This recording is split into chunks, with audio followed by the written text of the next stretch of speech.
What is going on, everyone? Happy Sunday. Let me pull this down here. What's up, everyone?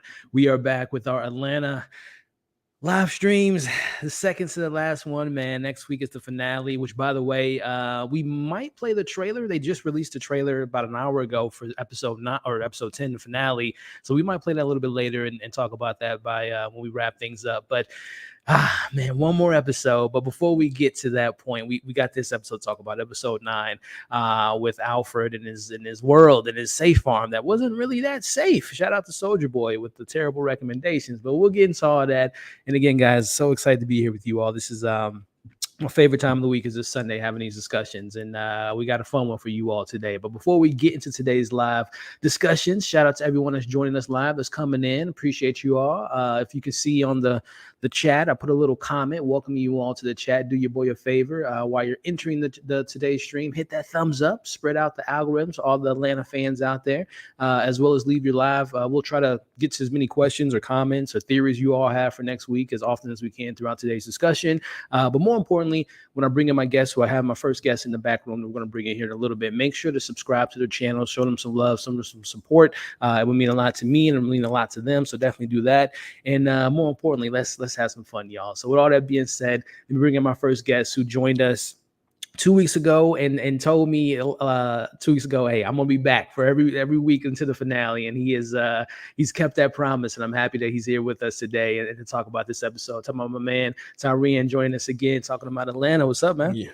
Hey, I'm glad to be here. We are back again for episode 9. I can't believe we are almost at the end. Like, yeah, it's getting bittersweet. It's like reality is really like kicking in right now.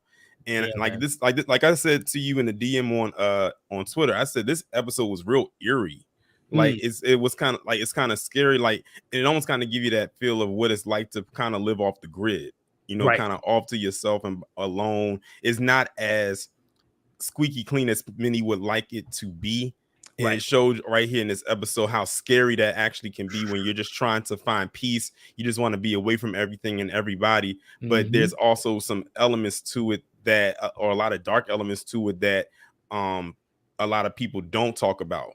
And I think we kind of got a taste of that in this episode. Even if it was for dramatization purposes, it could actually have some reality in there as well. But yeah, this episode, I'm not even gonna lie, this episode almost made me shed a little tear, like especially towards the end. Especially towards the end. But I mean, like, we'll get into that though. Yeah, man. Well, we definitely got a lot to discuss about the emotional elements and the farm being, like you just kind of mentioned, maybe just symbolizing kind of the struggle and metaphorically things that have come into Alfred's life that has kind of get him off that path. But he's fighting for that life, man. But hey, Tyrian, before we get into the discussion, bro, again, we've had you on a couple times this last few weeks, but just in case someone's tuning in for the first time, why don't you introduce yourself and let them know who you are? All right, my name is Torian Rain Reloaded. I make content here on YouTube. If you want to follow my content, you can just subscribe to my Torian Rain. If you want to follow me on Twitter, it's Torian Rain Reloaded. On Instagram is @Torian_Rain. Yes, sir. Yes, sir. So let's just jump right into it, man. This episode, again, we talked about it briefly last week. We knew it was going to be an Al-centric episode based on the title. We looked it up a little bit, and here we are. So I guess just initial, you kind of alluded to it not too long ago, but just kind of initial impressions of this episode. And one thing you mentioned was maybe people I don't know how you felt about this. The placement of the episode maybe wasn't as satisfying. You would have liked to have seen it maybe handled differently. Let me know your initial impression of this episode, man. You mean as far as like it when it aired, or Yeah, I've seen some people complaining about like, oh, this is a great episode, but I wish it was maybe a couple weeks ago. I wish that we can maybe, you know, have these final 2 episodes being with the gang. Did you have any reservations about where the placement of this episode was? Not really, because like I said, it's the last season, so it's like, you know, it's not coming back. So they kind of are doing whatever they really want. I mean, as long as it doesn't end like that god awful last season of Game of Thrones, which thank God it's not doing that. Yeah. Then to me it really doesn't matter. I didn't really see it as that way. I didn't even see any complaints, but then again, I wasn't able to tweet with people this episode like I usually do with the previous ones. I'm gonna definitely make sure that I'm available to do it. You know what? I just realized something. I'm gonna have to catch the replay of this week's episode because I'm seeing Black Panther. Yeah. So I'm gonna have to catch the replay of that most likely on Friday. So I am gonna miss the last episode as far as tweeting live with the people. But you know, it is what it is. But I didn't really have any issues with the placement of the episode. I think it's because of people like last week's episode was more like a filler. So I guess some people wish they probably maybe could have switched those two positionings out. But I really didn't have an issue of how they aired this episode. I'm glad that Al got another solo episode. It's just crazy because it's like every time he has an episode, it's something traumatizing is happening to him. And it's always, and this the second, isn't it like the second time he is in the woods? Yeah. Woods was I mean, back in season 2, he had that whole moment where he almost died in the woods with those kids chasing him and having that Wiley character who some people think Wiley could have been like his dad that he never really knew or whatnot. So every time he's in the woods, man, it's not a good thing. It's not a good thing for our boy Paperboy. Right. But man, you hit on a couple of things there as far as just kind of the just Al in general. So first and foremost, I think to start off this conversation, I kind of talked about in my review and just want to give him his flowers up top, and we'll talk about him later as well. But man, this man here, Brian Tyree Henry, has been someone that has been on my radar since the beginning of the show, obviously. And just seeing his career kind of pivot in a good way and his popularity growing like crazy, whether it be in projects like working with Barry Jenkins and being in things like Marvel projects, Spider-Man, Across the Spider-Verse and all this stuff, or Into the Spider-Verse. And of course, you know, Marvel with Fastos, with Eternals, and then he's still doing independent projects. He's still doing Broadway. He's a trained actor, and it shows, man. I just want to kind of get your thoughts, Tyree, on just your thoughts on Brian Tyree Henry and not only the performance in this episode, but just in general, man. How do you feel about him? I think he's a very, very good skilled actor. Definitely one that's with a rising star for sure. And it's good to see, you know, that he's not getting pigeonholed into just this particular role or doing this type of a role. I'm glad to see that he's able to branch out and do different types of roles, because I never like to see an actor who I know has potential to be great to get stuck into a stereotypical box where they're only just doing this, because it's like there's no room for range. There's no room for growth when you do that. So I'm glad that he's able to do different things. And I didn't even know that he was a trained actor or, did Broadway. And but after seeing some of the performances that he has, I can definitely see it. That he does have the range to do that type of performance and do theatrical work, because he has a very strong speaking voice. He has a very strong, like, powerful speaking voice that could probably like literally takes you from him being on the stage and you can hear him all the way in the back. When you're doing theater, you have to have a voice that projects where people can hear you all the way on all corners and everywhere in the room, especially when there's multiple layers and they need to hear you. Like how we're talking right now definitely wouldn't work. So you have to actually have a good projection when you're speaking. And I actually can feel that presence when he's even acting on screen or even on film. Like, he just has a captivating force about him. Even when in the show in Atlanta, when the whole crew is there, you can tell that his presence is definitely there. Yep. Yep, I couldn't agree with you more, man. As I have it pulled up now, it's kind of his filmography and his resume. Theater actor since 2007, and I believe he just did. I think the one I'm referring to. I think he has one now, if I'm not mistaken, with Chris Evans. If not, it might be that one there. But the television work has been obviously we know him from Atlanta, but he's been doing TV for 2009, and then going back to what Tyrene was just alluding to, his range, man. When you look at the film he's been in, whether it be you can see some dramas. I mentioned Barry Jenkins of Bill Street Can Talk. You got your Marvel project with Spider-Man. You got some horror films like Child's Play, which I wasn't a fan of that film, but he was solid in the little role that he had in there. Which, speaking of little role, he was in the Joker movie and so on and so forth. King Kong. I mean, this man's range, like you said, Tyrene, is just. Did you ever see the movie Don't Let Go? Don't Let Go. I don't believe so. Don't Let Go. Let me click on it right quick. Oh, I remember seeing this. I didn't get a chance to check it out. Did he have a prominent role in this? Yeah, he played the father to Storm Reed. Oh, okay. Yeah, Gotcha. He played her I'm father. gonna check that out. I'm gonna check because the cast is ridiculous. So I definitely have to see that. And then most recently, I saw Causeway, which is on Apple TV Plus, and then before that, Bullet Train. And then you look at Tyrone, you look at the future projects. He's coming back for Spider-Man. He's coming back for Kong. I don't know what this Musician's Elephant is, probably another anime, and then probably this is a drama, but. I just want to give him his flowers, and then of course, when they drop the next Eternals movie, he's definitely going to be in it. He's locked in with Marvel. So let's just go ahead and give this man his praise, his flowers now, as we'll talk about this episode. I just want to give him his applause. I'm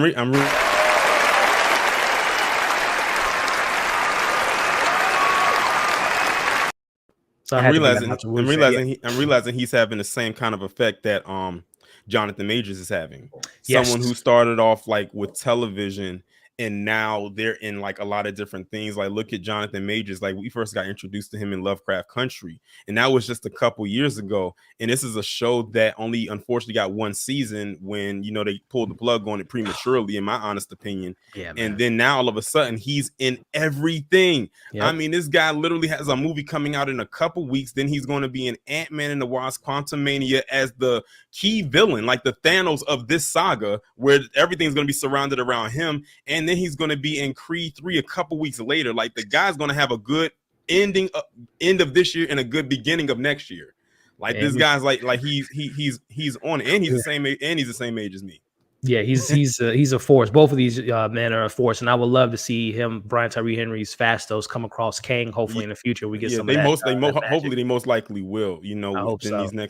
Within these next phases. I hope so, man. But getting into the actual episode, man, we open up in a really interesting way, man. We see him out there in the woods. As we know, the woods aren't a good place for our boy Al, but he's doing some target practice, which is much needed after Crank That Killer, man. He didn't have his piece on him, but he's just making sure if anyone ever rolls up on him, he's going to have that target practice, man. But I did think it was funny. I don't know if this was intentional as far as the music, the artist he's listening to is Mystical.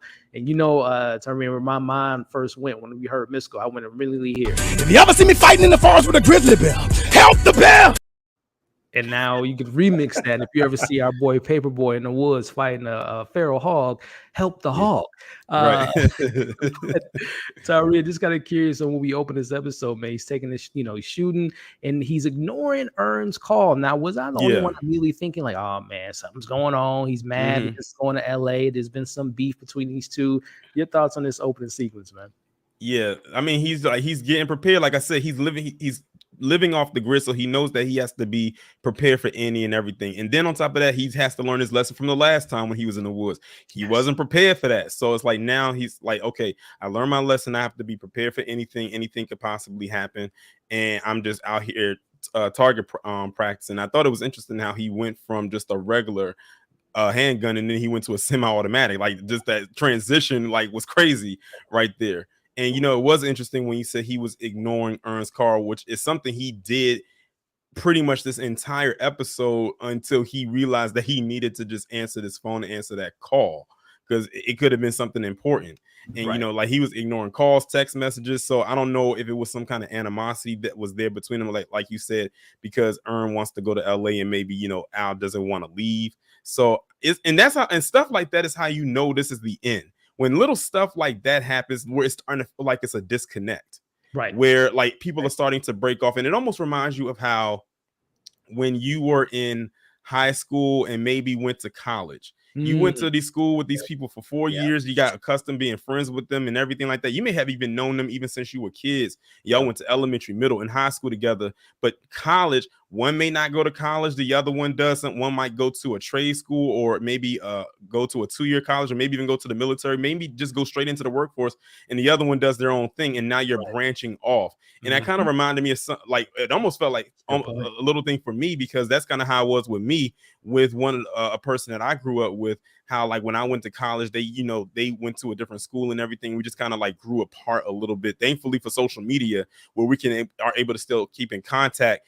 But the connection is not as solid as it once was, like when we were kids. And it's also like that transition of going from childhood into adulthood. When you're children and you're minors, you're always going to be connected some way, somehow. But then when you become adults, that adulting thing kicks in, and then you have to branch off, because now you got to worry about a career, you got a job, you got bills, starting a family, getting married, having kids. So it's like, that's kind of what I thought of when I saw this happening right here. Maybe they're just going in different directions. That is, I mean, he's spitting facts, y'all. I couldn't agree with you more, man. I definitely kind of could see that correlation. And again, and then someone even mentioned it too, just kind of this self-isolation, just want to kind of separate himself from the rap world, the city life. So I definitely agree with that there. So, and it's funny. We talk about, he's trying to live this life, but let me pull it back a little bit. I don't know too many people that's rocking Gucci. Oh yeah, the Gucci, the Gucci flip flop, the Gucci slides. Yeah, he ain't completely removed from reality, y'all. He's still, he's still swagged out in the forest, man. But yeah, man, that's such a good point you bring up as far as the separation, because we are seeing that. We've seen it in the show, the progression of these characters when we first meet them. I've always saw them as, when we first met them, they were in their mid-20s. Throughout the duration of season 2, they were kind of entering the back half of their 20s. And in season 3 and 4, they're kind of in their early 30s. And just like you just, matched up, when you're in your 20s and your 30s, it's a whole different transition from kind of being an adult, but then you get in your 30s and you got your, like you mentioned, your bills. Ern's got his kid. Obviously, Al's got his career he's got to look forward to, and there is definitely a separation that's going to just inherently grow. But we'll talk about their lack of separation by the end of this episode. But I do like your comparison there as far as how they're kind of, maybe we thought they are growing apart, and maybe he is a little bit upset that he's moving and whatnot. But we will definitely get to that a little bit later. But we definitely, one of the things I wanted to bring up too, and you mentioned it earlier, as far as the connections that we have in this episode. It's not the exact same color, Tyrene, but it is very similar. And what I have pulled up here is, on the right is his attire that he wore in this episode. On the left is what he wore in the Woods episode. So Tyrene and everyone in the chat, I asked the question, is it a similarity there, my friend, as far as the blue hoodie? And maybe it's a trophy. And like the last time I was in the woods, let me go ahead and, make sure I'm prepared. But did you catch that correlation there, man? I forgot all about that until you just pulled it up now. And not even just the hoodie. He has a white tee underneath the hoodie, just like in the other episode from 2 seasons ago. Yeah, so man. It's like, and now he's in the woods again. So it's almost like a 360 type of thing. And then on top of this one, he's running from something in season 2, and then he's running from something again in this episode right here. So it's like, it's a lot of similarities there. 100%. And then even going to that comparison, or at least the kind of the a little bit of reverse. The first time he was in the woods, it was kind of forced on him.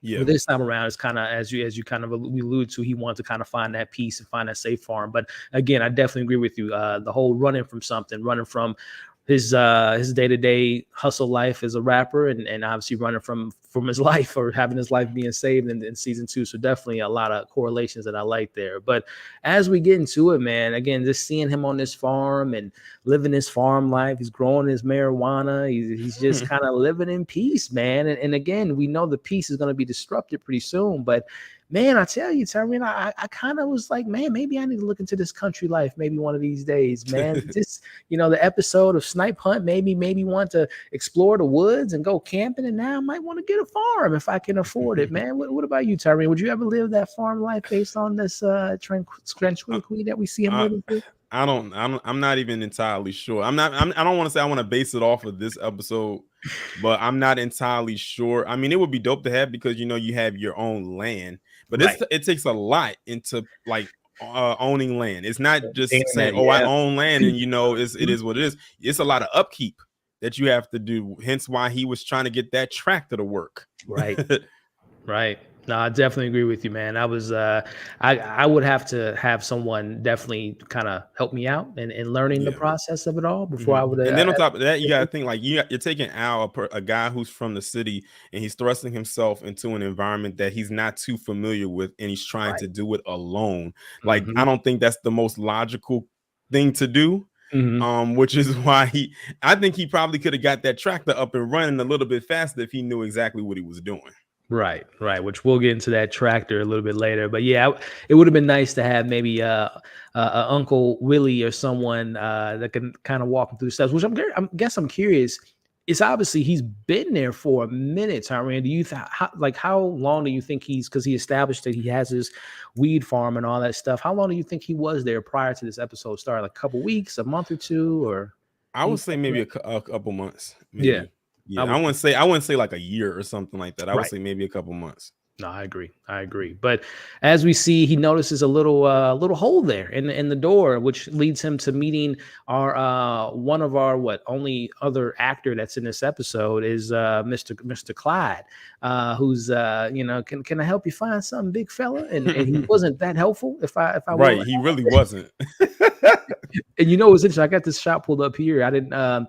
Just because you can tell he's out of place. Number one, when you look at just this shot of the cars and looking at all the different, Fords and whatnot, and he obviously got this big Escalade there, so you can already tell that he's not maybe in an area of outside of Atlanta that he's used to. But what did you think about Mr. Clyde there, Tyrene? Did you have some nervousness of him that he was going to just be? I did. Like you said, he felt out of place like the entire time. And one thing that I did notice too is I think he had like a Confederate clock.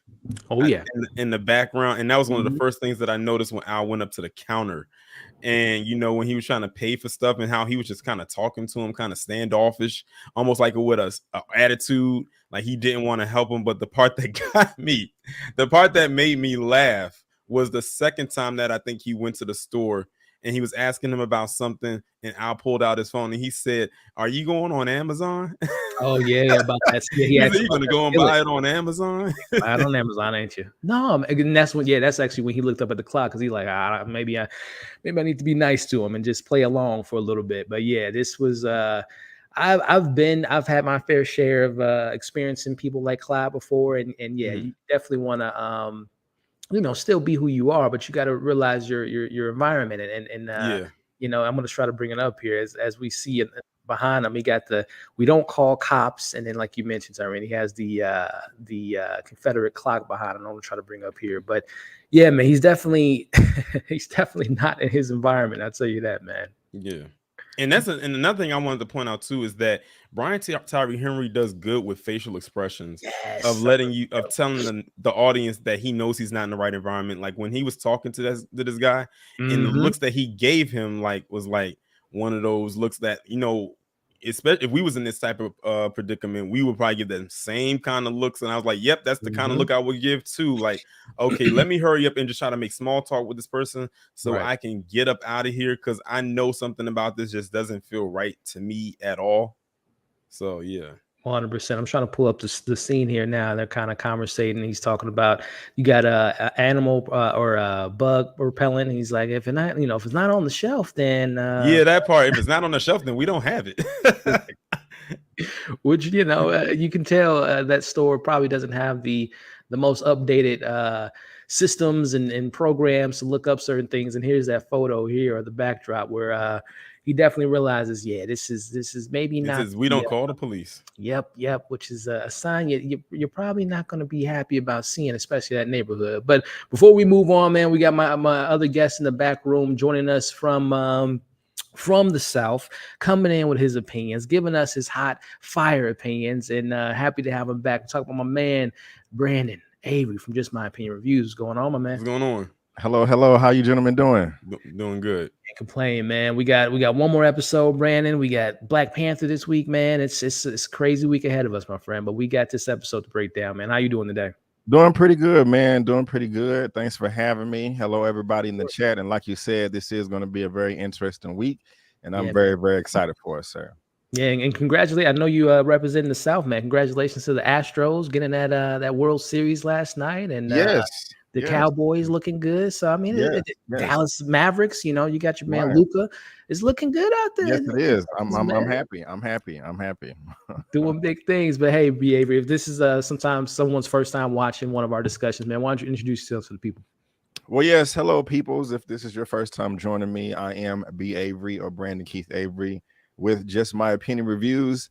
And that's the title of my website, YouTube channel, meaning just that. I just like to give my opinion, good or bad, on the latest movie, TV show, or entertainment news that does drop online. I do movie reviews, television recaps, spoiler reviews. I have a weekly movie news roundup show, having one later today at 6:30 p.m. CST. And yeah, I just like to geek out on, everything that I think is cool and all that good stuff. So if you like that type of thing, come on over, join me, subscribe, give me a thumbs up, comment, and let's talk. Yes, sir. There he is, the GOAT. But I forgot to bring this up, Tyree, and I'm glad we got Brandon in here. Kind of brought me up, especially being from Texas, man. I'm just kind of curious. I'm going to pivot the conversation for a hot second. Not to bring the mood down, but I'm just kind of curious on you guys' thoughts on earlier this week.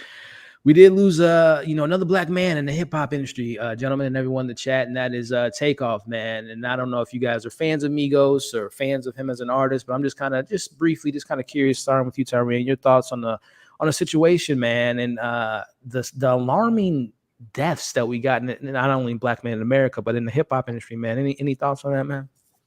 Yeah, I had briefly talked about it in my live stream last Friday. About what happened, and I said that's very unfortunate about what happened to this man, especially since I always heard things about how he was like one of the most laid back people, like members of the group. Like he really was like drama free. He wasn't really out there like that. The only time you really ever heard from him that was when he was rapping, and that was pretty much it. He was more like the quiet one of the group. I would say that this is just a common case of wrong place at the wrong time, because when I was like looking at information, he wasn't even playing dice. He was just there. And he just got caught, in the crossfire, unfortunately. And like that was literally the first thing that I saw come across my phone on Tuesday morning. Like when I woke up and just checked my notifications and I went on Instagram, that was the first thing plastered right there in my face on my screen. And I was like, wait, what?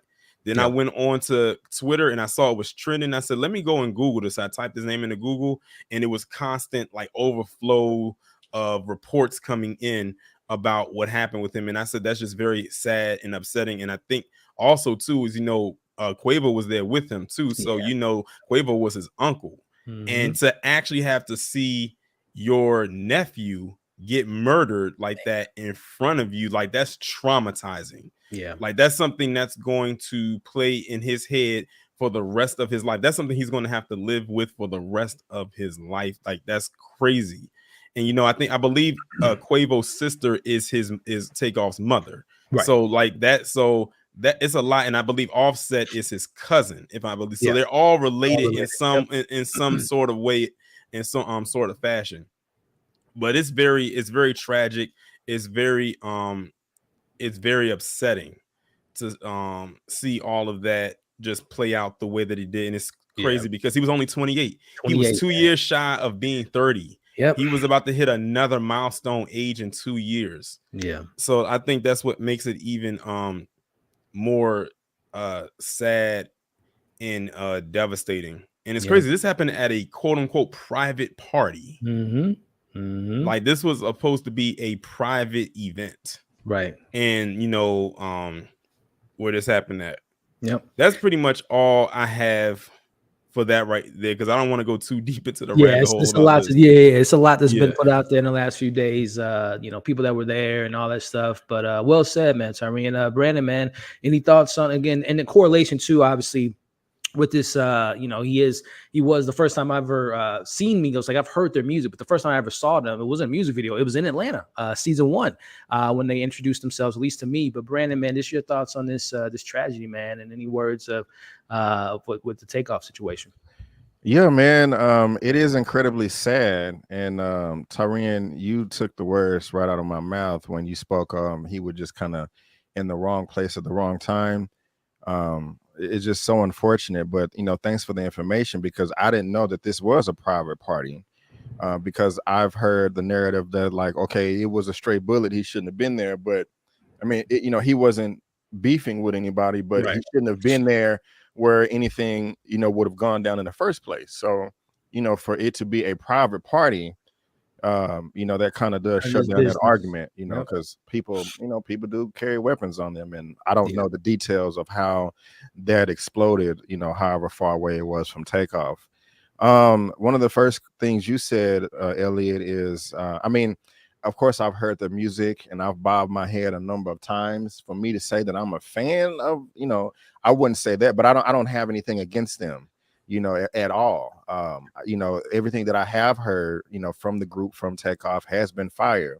Yeah. I'm just not one that, as soon as the song drops, I'm there downloading it, purchasing it, promoting it. I mean, I don't do that with anybody. But when I do come across the music, it is a banger. I do enjoy it. I don't think there's been a title or a release that I haven't enjoyed. But it really is sad. And I say that to say is that even though I didn't have such a connection to him or the group, when he did pass, when it was circulating on social media on our feeds, I was like, oh my gosh, like I felt bad for everybody else, and their pain. It just wasn't just like, oh, another dead person. Like it was daunting on me. Like I was following them since however long, Yeah. And so I was looking at one of his videos the other day. It has like over 1 billion views on YouTube. I don't know if that's common or not, but it seems like a lot to me. One video, so they definitely had an impact. But something else that's just kind of concerning to me is I'm glad the news came out that he wasn't involved in any type of riffraff, that Right. he just was there in the wrong place at the wrong time, because there was a narrative initially, and I know everybody was emotional, just like, oh, we're our own worst enemy, black people, we're Black always killing violence. Yeah. ourselves. And Yeah. I'm not gonna lie, when I was younger, when I was growing up, I used to think that too. You know what I'm saying? Kind of it may be a strong word, but kind of like a self-hate mindset, because I just don't think that we're our own worst enemy. Other groups kill each other, whether it's on purpose or accident, around the same rate.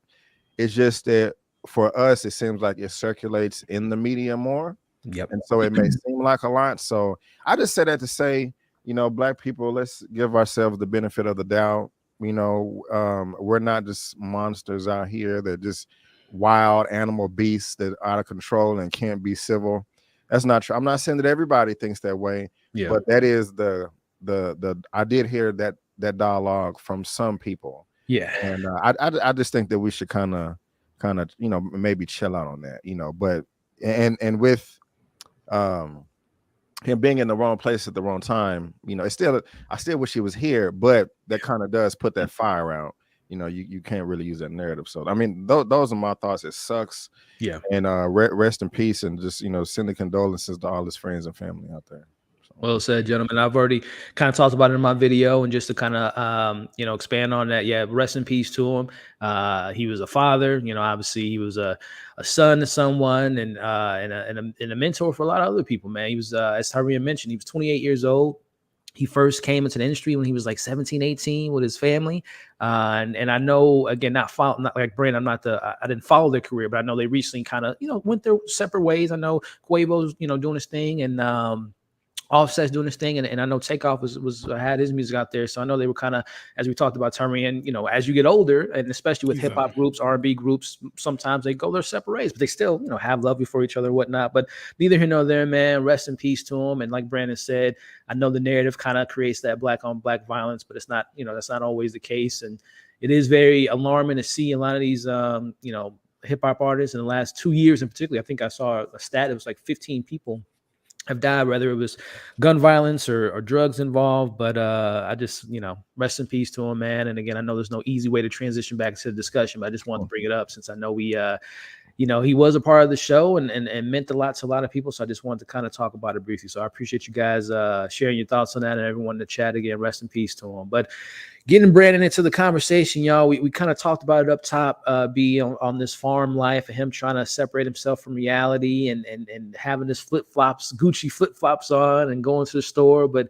now we kind of pivot over, to him and his tractor, man, and him being so kind of not fixated, but kind of like, trying to get this farm life. If I want to do it, let me do it right and get this tractor up and running, B. But the first thing I want to bring to you, man, is was I the only one that Googled and YouTube, these backhoes ain't loyal, B. These backhoes ain't loyal, man. I tell you, Atlanta has some of the best like side one-off characters with this dude and various others. Brandon, your thoughts on this tractor trying to get it up and running? And did you, my friend, happen to look up the backhoes ain't loyal? Nah, man, I wish I would have. I looked up some other stuff, but I guess that would just kind of went by me to look them up. So I think I'm gonna do that, as soon as I get the opportunity. It's not a real YouTube channel. After the stream ends, But before that, just shout out to everybody in the chat. I was just gonna call y'all out, to Tyra, to Kristen, to Zia, all y'all. Thank y'all for being here. Thumbs up, thumbs up, thumbs up. I love you all. But yeah, man, this was great. I love the fact that he would just YouTube something that was like, I want to do it myself, figure this out. I got an old abandoned tractor trailer right here. Hey, I'm gonna take advantage of it. It can't be too hard. Let me go to YouTube University. And I've been there. I've never. Let me back up. I've never started a tractor before, but and of course I've changed my oil, but. And we've all changed tires. However, it may not be a big deal, but I was proud of myself, kind of like Al was in the episode. Because my starter died on my 03 Camry a number of years ago, and I didn't have any money at the time, and I was just like, I'm gonna figure it out and do it myself. I looked it up on YouTube. It took much longer than it was supposed to, but I figured it out, man. And I was like, hey, I was cheering and wooing and wowing just like Al was. So when I saw this scene, I was, yes, my brother, I feel you. I won't go as far as some of the testable things he had to do to get it up and running. I don't think I would go that far, but I love the moment. And no, I didn't get a chance to look them up, but they were hilarious. Tyreen, I'm gonna have to make a list, man, of these side characters and rank them, man. I don't know if the gentleman said his name, but he comes to mind. We got the Bibbies of the world, we got the Mr. Chocolates of the world. They create some of the most obscure, random side characters, and I love it. But Tyreen, man, your thoughts on him, and I guess just kind of diving a little bit deeper into what this tractor meant to Al and him trying to get this up and running, man. Did you take anything away from him being like, I'm good, I'm not gonna let this defeat me, I'm gonna fix this tractor? Yeah, because I think, like Brandon said, we all been in that position before. We all want to fix something on our own, right? And we don't want to have like a call on too many people for assistance and everything, because then that's when them IOUs kick in. So it's like you really want to do something and accomplish something for yourself, especially like something like working on a tractor. Like, that's an accomplishment in and of itself, because not everyone is out there working on a tractor or trying to get something like that to run. And yes, I have gone to YouTube University a time or two to help me put something together, or try to, like, if there's anything that can be fixed, let me see if I can go on YouTube and figure it out. And it's helped a number of times. Sometimes it doesn't always work because maybe the problem is way too beyond our control of being helped, and you might have to go the other route. And of course, the route means you might have to crowbar open your wallet and pay for something. Have Clyde come over there to help him out, and actually do it. Now, what I did think was funny about this scene was when Al, like specifically this part right here, was when he was like listening to the video and the guy was telling him, said, be careful because this thing tends to roll back. And Al looked down and was like, hold on, let me get from under here. And he thought he was good, and all of a sudden that thing rolled right on back. So it's almost like he had a Final Destination moment right there. Like the Grim Reaper was right there, but he used his instinct and said, let me get from out of here, and not so much say, oh, I'm just going to ignore it. This guy doesn't know what he's talking about. Good thing he moved, because that wheel would have been on his head. Listen, man, my man E66 says backhoes ain't loyal, y'all. As Tyreen just mentioned, I think it was a little bit of foreshadowing too, because we obviously know that the tractor ended up falling on him a little bit later. But I think Brandon said it perfectly, and Tyreen and everyone in chat, and shout out to Tyra. I don't think we've ever seen him work so hard on something in this entire show. But I think the satisfaction whether it's, and someone mentioned even with something small, who said that a little bit earlier? Was it Zia? Yeah, she said that when she changed her key fob battery, the smallest things, man. I tell you, shout out to YouTube University, and shout out to those DUI or DYI type of channels and pages that can help us figure this stuff out, man. Because it's hard out here, being you know, the adulting, you know, and not wanting to call the mom, the dad, the uncle. We all got that. Listen. We all got that one uncle that just ain't trained, ain't licensed, but somehow, some way knows how to fix a carbonator, know how to fix your furnace, know how to fix, I don't know, your anything. And you don't want to call him because he's going to have you on the phone for like 19 hours. But again, it was fun to kind of see him taking on this project and eventually conquer it. But unfortunately, it conquers him a little bit later. But as we kind of move on, gentlemen, this is where Atlanta to me just kind of hits on another level when it hits on so many tones and genres. You know, it's this kind of self-discovery episode, a bottle episode, slice of life episode. But then we start to get hints of a little bit of that horror tinge when she starts to hear things in his yard be. And I don't know about you, Brandon, but if I hear, especially if I'm in the country, man, I'm turning on, first off, my first purchase, if I'm going to the farm, is like the biggest beam lights ever. So I can see 19,000 feet away from my house. But he hears something, Brandon, and he pulls a white card, Brandon. He goes out and he's like, hey, who is there? Now, granted, he did come out there with the piece. Right. But I don't know if I would have waited to the daylight be to see. It might have been gone by then, but I don't know if I'm going out there that late. Yeah, man. I'm having all the lights. You know what I'm saying? All of them. A whole 360 degrees here.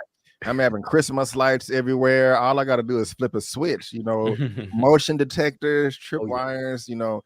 But yeah, man, he did pull that move, and I was kind of like, what's going on? But you know, the saving grace was that gun. But I made the comment in my reaction as well, man. Like, no, you should have had that flashlight up. Like, I don't know. I guess he just felt really comfortable, you know, with that rifle in his hand. Right. You know, because you know that can make your balls big. I can only imagine. I've never fired one, but I can only imagine. But yeah, man, he needed more lights. He definitely needed more lights. That's an investment that is this a must if I was going to be in his situation, you know. So 100%. Tyrion, man, are you with me and B on this one? Been like all the lights are on in the house. You know, all my car lights on, microwave lights on, all the lights.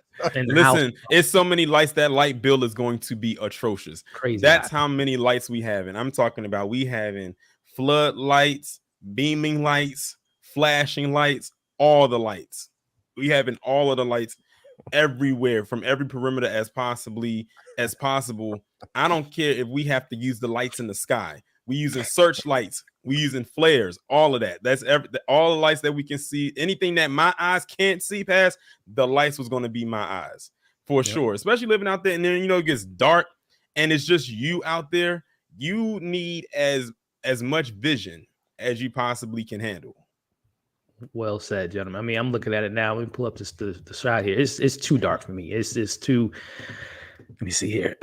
Yeah, it's not enough light. Wow. I mean, come on, man. You got to be prepared out there, man. Right. And I guess immediately after he kind of discovers this, Brandon, did you think it was some type of hoax? Did you think it was Clyde or someone in town that's kind of messing with him, trying to get him off the land? Or did you think it was something more a four-legged creature? It could have been all the above with this show, bro. You never know, man. Right. The what was it called? The snipe hunt could have came through in this episode. Right. It could have been that, but no, it did cross my mind that it could have been Clyde, you know. And so I liked him. I just real quick, I know you recognize him from other stuff, right? Who's that? Oh yeah, I mean, yeah. In your video, you mentioned it too. The first thing that came to mind was She-Hulk. Yeah. Okay. Yeah. But yeah, man, I definitely thought it was somebody effing with him, you know. And I was rooting for my boy. He had the guns, so I wasn't too worried. No, I hear you. What about you, Tyron? Did you think that there was someone maybe messing with him and someone trying to get him off this land? Could it have been, we know Atlanta loves ghosts. Could it have been a ghost of Atlanta past that was maybe bothering him? Yeah, I thought it was a possibility that someone could have been messing with him. One of my words that I had was when he was going out there to look to see what it was, that someone was going to sneak into his house while he wasn't looking. Man. That wasn't something I thought someone was going to sneak into his home. That's why I always, luckily I always lock my door. Yeah, because that door definitely was unlocked. Oh, but man. You know, and I think it's also the says the thing that Al to try not to get too comfortable, even though you are the only one out there. Just because you're not in a city around a lot of people and you feel like you always have to have yourself guarded and secure doesn't mean that you can go out into the country by yourself and think that you're just as guarded and just as secure as you are in the city. Is a different set of rules. And like he's a city guy, so he doesn't know the country life like that. So he probably thinks that whatever goes on in the city, it's no way can possibly happen out there. It's probably worse because you are the only one out there. It kind of gives you like that tagline from the movie Aliens, which is one of my favorite taglines ever. So in space, in the tagline in Alien is in space, no one can hear you scream. Same thing in the woods. You scream out in the woods and you by yourself, they probably think you a creature. Well said, which brings us to it's daylight now. You know, he survived the night. And the poop. In the poop. It was speaking of, he shows and Clyde cracking me up. Was it fresh? Was it dry when it was in your hand? Like, bro, I'm not putting poop in your hand to see. Man, it's a country life, y'all. You know, it's not foreign to them. But Brandon, this is where Clyde, and again, when we first meet Clyde and we talked about the passive aggressiveness, the micro, aggressions that he was bringing to him. But now he's actually trying to be helpful because he could have ignored him, just like, nope, it's fine. Go ahead, boy. Maybe you shouldn't be out here in the first place. But he just give him some tips, and unfortunately, our boy Al wasn't taking those tips. He took it as a joke. He was like, and he even mentions, that this happened to, which was in reality in 2019. A young lady did lose her life with a bunch of hogs killed her, unfortunately. So it is some seriousness out there, B, with the woods and being out there in the farm. But Al wasn't taking it serious, man. It's like, come on, Al, what you doing, bro? Yeah, man. How he reacted to that? Yeah, he was foolish. I was frustrated with him, kind of pissed off. Like, bro, why are you being so rude? Like, I mean, yeah, he was doing the passive aggressive stuff earlier, man. But you're asking for his help. You already know he's a racist as well because you got you see the flags and all the patterns. You got other, and he's not alone. This dude has a sign up, like Tyra said in the comment section. We don't call the police. These people not effing around. You know what I'm saying? Like you in they hood. So I don't understand what's all this, man. Can I just poison it? Can you just trip it? Ha ha ha. What do you say? Bedtime story, animals or whatever. I was all the way out of pocket. You know, like, come on, bro. You tripping. Yeah, I mean, I didn't like that at all. And that was corn. Oh, do y'all think that Clyde knew what the real crop was, or he was playing dumb? I'm gonna shoot to you first, Irene. Do you think he was playing dumb, or you think he knew what he was growing? He probably did know what he was growing, but he didn't want to say what it was. Like, you could tell by the look on his face, like, oh, okay. Yeah. No, I think he was playing into his hands and just maybe thought he was doing that. But I mean, tossing it back to you, Tyrene, as far as our boy Al not taking him serious, not taking the advice. And you mentioned Alien. Clyde says a line where it's like, you kill them if you don't kill them. I can't even think of the actual terminology, but he said you need to kill them first before they kill you. And I thought of Predator immediately. And that's why my mind went to, he has to get in this kind of primal hunting savage nature now. Yeah, kill them before they kill you was a line. But your thoughts on Al and him not taking it serious? I mean, I don't know why he didn't take it serious, but again, that goes back to a little bit of arrogance that he has, that you like, oh, he doesn't know what he's talking about. I'm like, why wouldn't he know what he's talking about? He's been out there way longer than you. So he probably would know what he's talking about. But that's, again, that mentality of him living in the city, thinking that he's going to bring that to this area. And when he was mentioned about the hogs, I don't know about y'all, but as a viewer, I took it seriously. When he had mentioned them hogs and he said, oh, a girl a couple years ago, she got mauled to death by him. And then Al just started laughing right there in his face. And it was like, okay, whatever, dude, just give me my stuff so I can go. I was like, okay. And we know what happened later on, but we won't talk about that. Damn, man. Yeah, this is for real. I have it here. Her name was Christine Marie Rollins. She was a healthcare worker and arrived to her 84-year-old patient who she's been caring for a couple years at that point. And it was on a Sunday morning, in the early morning. She got attacked by a group of hogs, and she unfortunately lost her life, which is extremely sad and tragic. And again, listen, man, people make fun of country living, man, but it's, as Ern says later, you can't have around out there, man. It's dangerous. It's safe farm. It ain't that safe. Was it in Texas too? And it was. Okay. Yeah, so be careful out there, B. Watch out for them hounds. Did you say in your video like how many it is in the country, or I don't know where I came across that, like 2 million or 200,000. There's a ton, man. And I went down this little rabbit hole of hogs, and yes, there's a ton out there, and in particular, there was I thought I had it up here, but it was an article that came out earlier this year about some dude even in California, they like destroy his property, man. So like it's no joke, man. If y'all see a hog, literally go the other way. Like don't damn hogs, man. But yeah, again, he's just ignoring the advice here. And I guess just to kind of, we talked about it last week, and I don't know if it's a coincidence, Tyrene, to get your thoughts on this with the hogs and what they could potentially represent. Did you immediately think of Thomas's episode with the pigs and the hogs? Was there any correlation that you thought of, man? I didn't even think of that. Like now that you bring it up, like I was so like almost detached from last week's episode with this week. Yeah. But yeah, I didn't even think of that. I didn't even think to make that connection, if there's even a connection there. Right, which again, Atlanta, some things are just kind of coincidental, but I don't know, Brian. I think to me, I thought there was definitely maybe a this my head goes a metaphor of those hogs representing police and pigs and them getting into his business and them trying to attack a black man and kill a black man. Again, I went down this hole with this show, you know how it goes, but I don't know. B, was I a little bit of a stretch? Or is there no, actually, you did go down the rabbit hole and spend a night, but ain't nothing wrong with that because I didn't think about that. I'm glad you did because it kind of does match and line up. So I just say, good job, sir. I love it. I love it. So I'm gonna miss this show. It makes me. It's like, man, you're thinking this. I'm like, man, metaphorically, this is the system coming down on the man. Yeah, that's where I go sometimes with this show, man. But we see our boy Al takes a little bit of advice a little bit later and gets he plants like a little trap or whatever. But before that, he's continuing to work on the tractor, Brandon. I saw your review and I'm right there with you, man. When he opens that little canister or exhaust pipe and he sees that big ass rat, ain't no way in hell that my bare hands are touching a rat of that size, of any size of that matter, but of that size, and it's dead and slimy. And he picks it out. And you said it perfectly, man. Call me a wimp or whatever, man. I ain't touching no damn dead rat. That's right.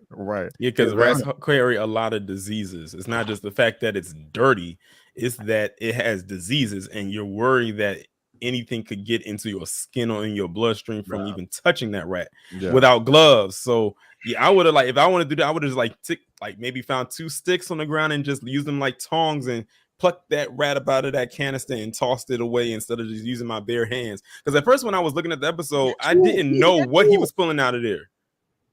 He got the tools right there, Tyree. He could have grabbed one of those wrenches and had one of the rats out. But again, I guess no. I wouldn't have that life, Brandon. I wouldn't have messed up my tools. There was a million sticks out there. I would have created some tongs or something and dug it out. Like, man, my hand, that would have been the last option. F that trailer. Like, no. But like I said, I didn't know that at first when he was pulling it, I didn't know it was a rat until I looked at it and I saw the front of the body. Because sometimes a lot of people look at a rat from the top because when you see it, it's always walking like this, and you see its back and not its front. So when he pulled it out and you saw the front, I was like, what is that? And then when I saw the whole thing, I was like, it was a rat. And it's crazy because I think at least one time or another we have all seen a dead rat. Mm-hmm. So the reaction is kind of the same, with the exception of using our hands to discard it. Look at that, man! Ain't no way. Like Brandon said, I'm done. I'm done for the day. Yeah, man. I look, bro. At first, I thought he was going when he was pulling it. It looked like it was stretching, and I thought it was going to pull apart, bro. I would have turned the program off. You got so many leaves out there. I would have made a leaf blanket or something. But yeah, I just cannot believe this dude touched it with his hand. He must have, I don't know. He must have got a bad letter from the doctor or something saying he's not gonna make it too much longer or something. Because F it. But no, that's too much. But no, I wouldn't have done that. I would have got some sticks, dug it out, and went on from there. Ain't no way. And Tyree said it earlier, man. The looks on Brian Tyree Henry is just next level. Because that's the face I think all of us would make if we saw a rat just sticking out like that, and whatever we didn't expect to see the rat at. Oh my goodness, man. That scene got me, man. But I did want to point out, again, these rabbit holes, these Allison rabbit holes that go down to Alice rabbit holes. I looked up the meaning of a dead rat because I also went back. I thought in my head about the last time he saw a rat was in season 3 with New Jazz, his solo episode. He saw a dead rat in the middle of in the street of Amsterdam, And going back to that episode and looking it up, rats, they do have a meaning, and particularly when you find a dead rat. And then particularly, I looked up and it says that it means to persevere through things that you're struggling through at that moment. Push through, work hard, keep up the determination, fight through things that you believe in. This might be a message you're getting at a particular low point in your life. So again, might be a bit of a stretch, Brandon, but do you think that that might have a little bit of correlation to what's he's going through in this episode? A little bit, but not all the way, because I wouldn't consider this a low point in his life. Mm-hmm. You know, I maybe a transition, but not a low point. I mean, he seems very comfortable as far as resources. It doesn't seem like he's struggling at all. I mean, he has, of course not. He has options, because they talked about that at the end. So, but everything else, yeah, I can kind of see the correlation there. What about you, Tyrene? Especially going back to just, and not even the low point in the life, but just maybe pushing through, determination. Again, him trying to get this tractor up and running, and also too, just kind of thinking about Al in this season. He's trying to run away from this, trying to run away from that, going through depression moments with losing his mom. Any things that you thought about with this rat? Maybe even a little bit more than. I'm thinking the rat was the thing was keeping the tractor from turning on.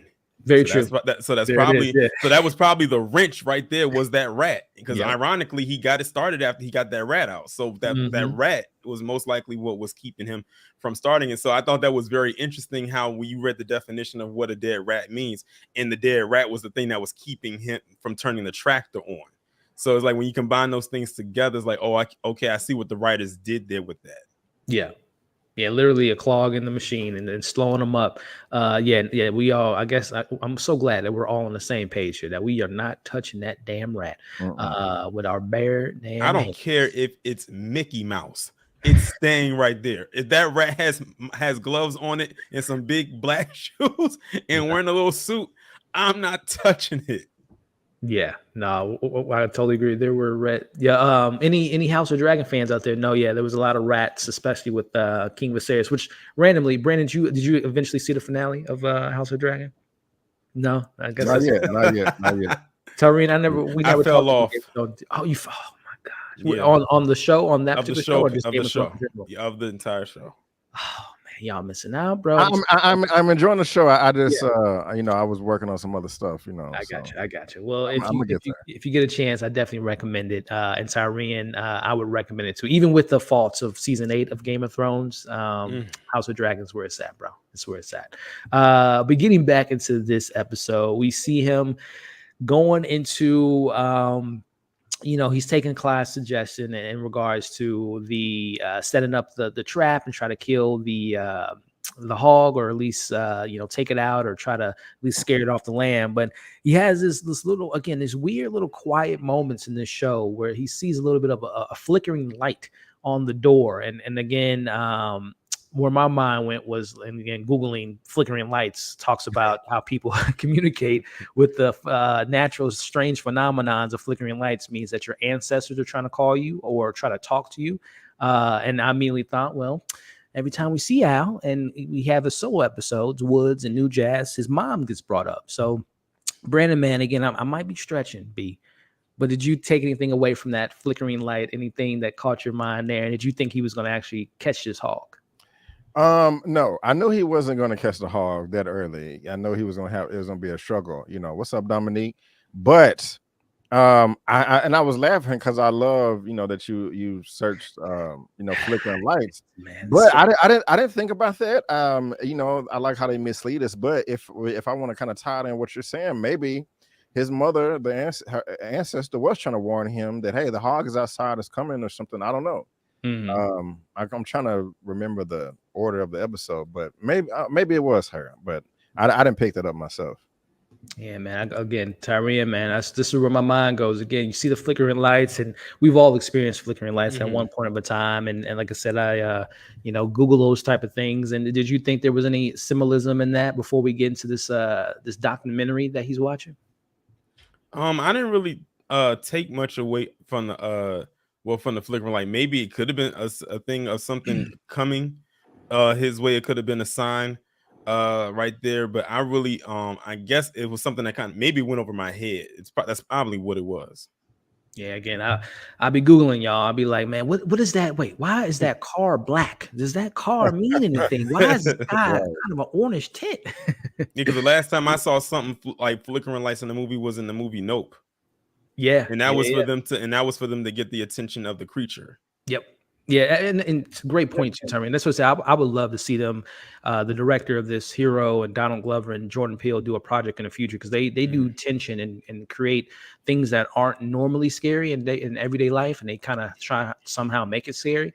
So I would love to see that collaboration. But shout out to the super chat here from Go Mogo with the comment here. The episode touches on gun ownership as well, at how he felt prepared and laughed at the hog attack, but didn't have the weapon during the attack. Yeah, interesting. Yeah, very. Just Al in general, y'all. Whenever he actually faces death, like especially with Crank That Killer or those kids that was chasing him in the woods, he never has his piece on him. He never has the actual weapon on him, which is crazy. And also something. Did y'all watch season 4 Stranger Things? Of course. Okay. One of my favorites. So notice how they kept using the lights a lot in this season, and that's how Vecna was able to communicate, was through those lights, through those flickering lights and those beaming lights, and either they were flickering or they were making a humming sound, or they were being really bright to the point where they would pop. And it was also another thing too, in the first, and I'm taking it back a little bit, in the first Final Destination movie, where I guess you can say the Grim Reaper was trying to take out one of the characters, and literally when she was running in her home, all the lights on the walls just stopped popping, all on the house, like everywhere. When she was running, it was literally following her, and all the lights was popping. I don't know if y'all remember that scene, but it was towards the end. Like that part was crazy. Like that whole scene was wild right there. I agree. Yeah, also, I kind of want to add, since he brought up gun ownership, I liked at the very beginning. I wasn't in the live chat at this time, but the gun placement when the handgun was unloaded, I like how they paid attention to detail of how he laid it down on the paint bucket. The barrel was faced away, but he turned it on the right side so that you can see that the chamber was empty. And that's just what, if you carry, that's what they teach you. Uses, because and the reason why I said it is because sometimes, like, or anytime in shows where they have somebody put away their weapon on them, holster their weapon, there's no holster, they just kind of tuck it in their pants or their belt, and to me that's just completely unrealistic. So I kind of just like the small details here that they did include in the show. I agree. And shout out to the super chat and taking us down that path. I appreciate that. But yeah, the flickering lights is definitely has some symbolism in regards to maybe something trying to reach out to him or communicate through him and warn him potentially, because he's going to bed now, Tyrion, and I definitely took away something from the little doc with those chicks, because it's kind of hard to hear, but if you have your subtitles on, the person that was voicing it or narrating it had said that the chicks, when they don't eat, they don't survive. And we see this one chick just diving head first into the ground, but they survived. And I put it in my notes here. It says that they after they fell off there, it said that incredibly it survives, but it's stunned, which I definitely think is a little bit of foreshadowing to what happens to Al, where he is knocked down and he survived, but he was stunned to find that out. But again, could be a stretch. But did you take anything away from that particular moment there? Not at that moment, but like you said, when it happened to him eventually later on, then and it's crazy. This whole episode felt like a foreshadowing of what was about to happen to him. Like from the beginning, like the foreshadowings in the beginning, and then the reality kicked in towards the end.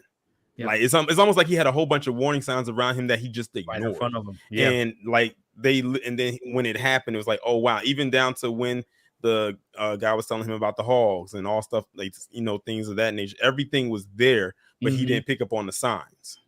That's funny you bring that up, because in life, and I think this whole episode being kind of a not midlife crisis, but it's kind of a day in the life of him. He was ignored, like he just mentioned. This is a whole new set of rules from him, Brandon. It's this farm life, and he's kind of ignoring the advice from Clyde and kind of undervaluing his environment and not really kind of taking it all serious. And I think the signs were there, like Tyrion said, throughout this episode, and the show kind of overtly puts it in our face with little symbolisms and little documentaries and things like that throughout the episode. Yeah, man, it's very, very humbling. Very, very humbling. And I'm the exact opposite of you, Elliot. I did not know what was going on with the birds, with the Little chicks. chickens. I was the most lost. And so when I saw you or someone else talk about it in their video, I was like, that makes sense. That lines up. Because I know I was like, y'all, help me out. And I was like, help me out in the comment section. I don't get the chicks, the birds, they got to eat or they're going to pass away in 36 hours, and it was crazy that he survived that long jump right there. But with all that and the foreshadowing, him sitting on the porch at the end, this whole experience was very humbling for him. Brandon, I saw your review, man, and you said a comment in there that had me dying laughing when you were talking about Al and we was going through, and you said he finally gets an erection. I think you said this weird random mushroom in the middle of the episode. That's I was trying to figure out what the point of the mushroom was. Like, I guess it was just a shot that he saw of this mushroom right there in the forest. I said, let me just go ahead and get the shot of it, just because it's there. Yeah, it's nature, y'all. It's out there. But I do, and Brandon, you're gonna let us. I did look it up as far as mushrooms go, and also shout out to Hero and we gotta we talked about the performance of Tyree, but the production of this episode was pretty fire as far as like the eeriness, like Tyree mentioned earlier, and the unsettledness and the atmosphere. It was really well shot, but. It is a little bit of mushrooms when you look up white mushrooms in particular. The meaning behind a white mushroom is good luck, longevity, energy, safety, prosperity, rebirth, good or bad transition, and enlightenment. So, gentlemen, I don't think this, as Brandon put it, this erect mushroom is, it might have a little bit more meaning to it with why they put an emphasis on this weird shaped mushroom. Brandon, any thoughts? Yeah, man. Good job, man. Because I saw it, and that's the first thing I thought of was, I was like, why? At first, I was like, this is a random mushroom. And I was like, I'm sure they have a meaning for it, but I didn't take the time to look it up. But I initially thought, okay, and the erect mushroom opinion. Yes, he about to get stuff. So, yeah, man. But yeah, good luck and all that. It's just more foreshadowing, like you were saying. But I just I kind of wish I would have looked into it further. But good job, bro. Good job. And Tyree, going back to that quote of a white mushroom, and in particularly transitioning, enlightenment, rebirth. I definitely think, and this just is a larger conversation of how Atlanta uses its woods for our characters to have a transition in life. Whether it is Al almost died in the woods last time we saw him. Whether it was this even recently with, as Brandon brought up earlier, the snipe hunt episode. That was obviously a transition for Ern and Van and Lottie to be a family again and move to LA. So I definitely think there's an emphasis on how the woods changes these characters. Yeah. Now that you break it down, because that was something I didn't look into. I was like, oh, it's just a random mushroom. It's like, okay. But when you looked it up and found the definition of it and learning, of course, what's happening with Al and what's going to happen with him, it's kind of again, going back to what I was saying about the foreshadowing. Yeah. And this, all the signs around him are there. He just doesn't see it yet. He hasn't had that aha moment, but it comes. It happens in a very scary and near death defying way. Yep. Well said. Well said. And again, I think these, and Brandon, too, just get your thoughts on as far as any takeaways from what these woods symbolize for these characters, and particularly Al. And again, we talked about, I've never been camping before, but I've been in the woods hiking or walking, whatever. But it is this sense of clarity that you can get with the woods. There's no cars, there's no technology, there's no Wi-Fi, and you get to spend time in your head. And all these different things that Al's coming across in these woods is just kind of, again, the self-isolation of him having this enlightenment, essentially. So again, we going deep, y'all. But your thoughts on these woods, B? Well, just in general, man, the woods can be like life itself. It's a maze. It can be confusing. It can be challenging, and you just got to figure it out. And in his situation, he's on the line because he can go back into the woods, or he has the open land with the lake right there. And so I don't know. That's just I just kind of thought about that right now as you brought up the topic. So that's just kind of how I interpret it. And B asks, she asks a question about what happens to the previous owners. I couldn't even imagine. The car was still there. Clearly, someone lived there. We know that. I don't know, Brandon. Any weird, dark stories or happy stories you can think of that what happened to that previous owner? Was it Clyde's farm? Was it a Soldier Boy? I have no idea, man. That's interesting. We gotta have a fifth season to find out, maybe. Any put on your writer's hat, any thoughts of who the previous owner could have been or what they did, and maybe it was handed down to Al, or maybe it was in his past family member? I have no clue who the other owners were or how Al got this farm or whatever the case may be. It's like, that's one of them things I guess it's supposed to be just left as a mystery. Just kind of left. Yeah, same. Yeah, I would agree. And I think I'll have to go back and watch Crank That Killer, but at the end of the episode, when he has that weed plant that I think he got from Blue Blood in episode 1, he says to Darius, he's like, yeah, I'm thinking about getting a farm. So maybe it's just one of those random things. Hey, Ern, go look up on realtor.com any land that I can buy, and found a cheap piece of land that he invested in. I don't know. Or it could be more. Maybe it's a family hand-me-down. Who knows? But we'll never know.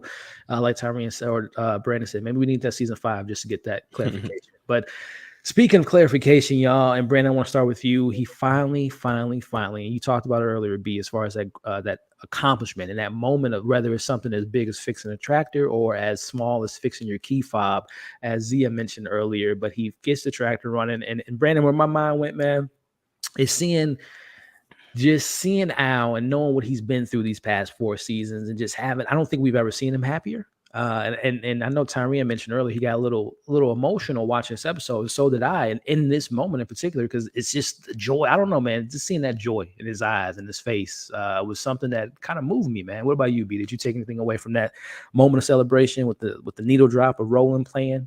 Of course. I was thinking myself when I was watching it the first time, is like, even when you do accomplish great things, you still gotta keep your head down and not just boast and brag. I don't know why, but I was thinking about a certain track runner that back in the 90s, that every time he won a race, he was, yeah, I'm the man, yeah. But then he hurt himself. And I don't blame Al here for celebrating. I don't think he's just celebrating too much. He's not doing pelvic thrusts to the air or anything like that. But, you still just kind of got to be careful. But at the same time, man, I did not see this coming at all. This was the last thing I thought was going to happen. I thought the tractor just being stuck was going to be the bad day. But no, he almost died. I mean, you put all this work in. Yeah. Like that's a lot of work. And it almost killed you. I didn't see that coming at all. And I felt so sorry for him with the acting, because he was really crying out, screaming in agony. This doesn't deserve it. The lady didn't deserve to be attacked by hawks. He just so random, man. And I got sad because I think, dying, I've never died before, but I can imagine dying stuck.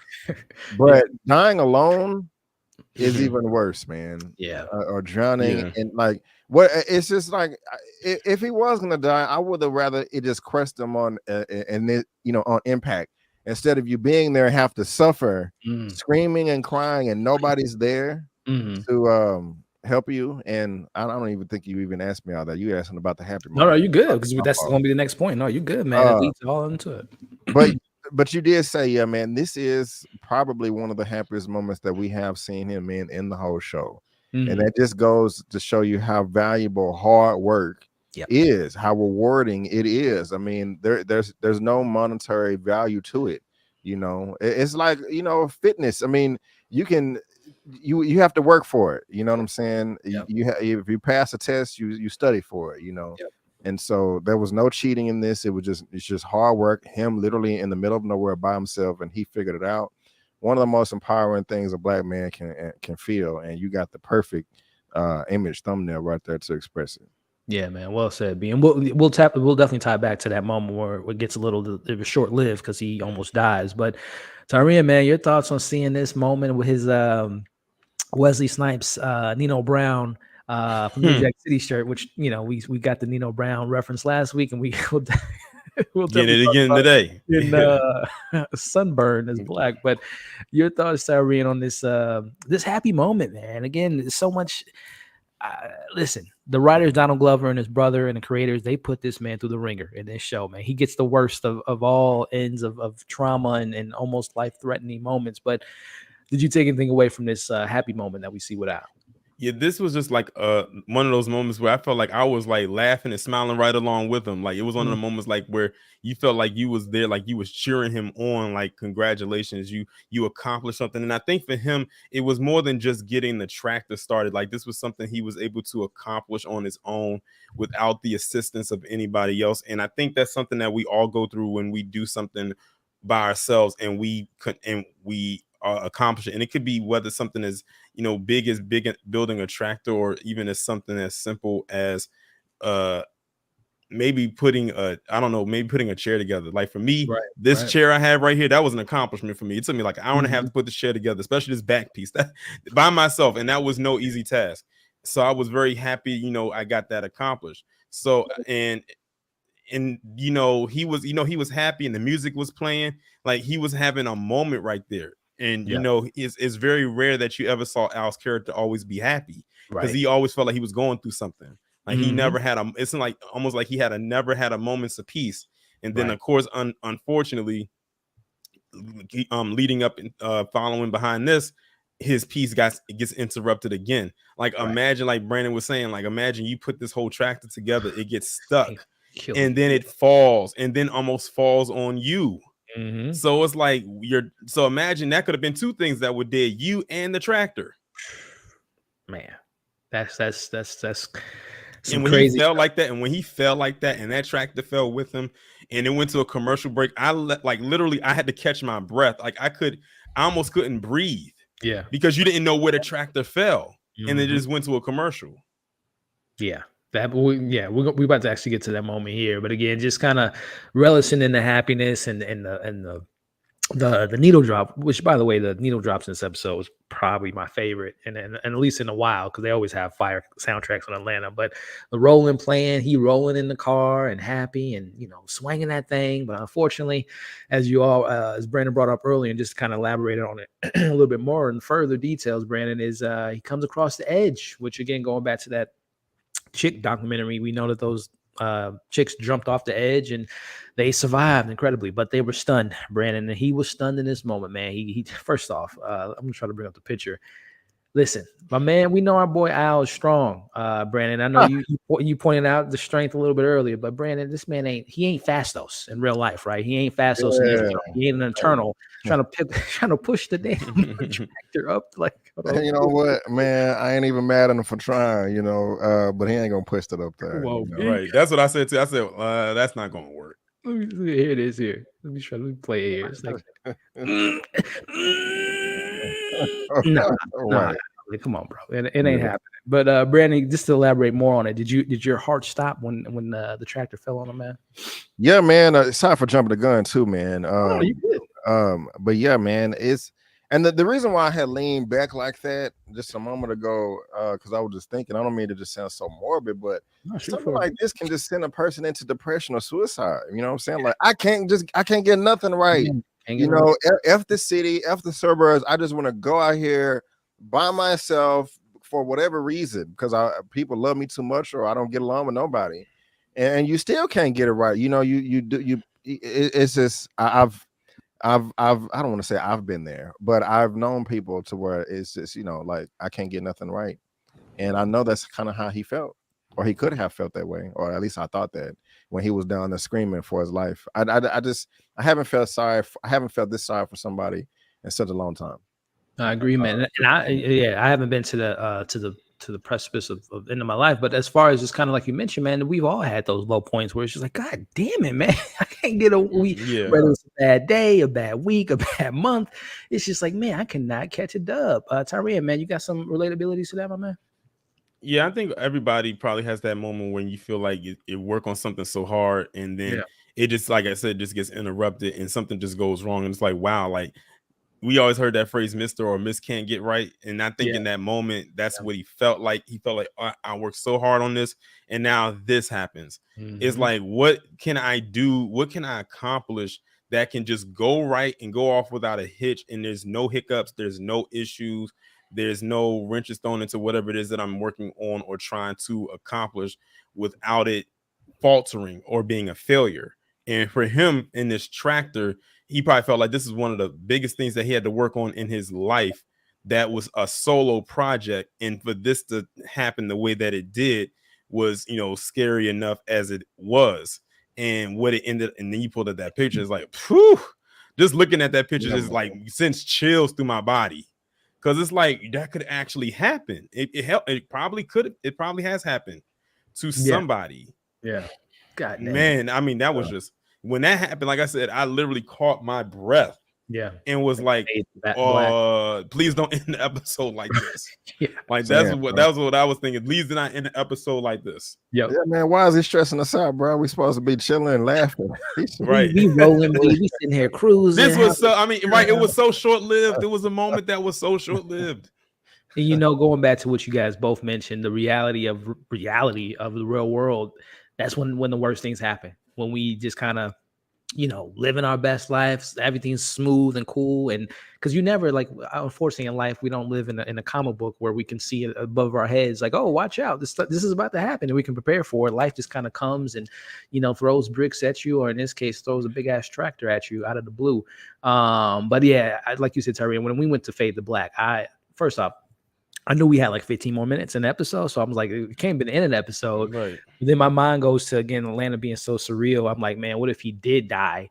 And we're going to be seeing, like, for the rest of the episode, like him seeing his body out. I don't know, man. I was just like, man, this is, because we've always been talking about it for weeks now. He's going to die. Blue Blood, he's gonna die.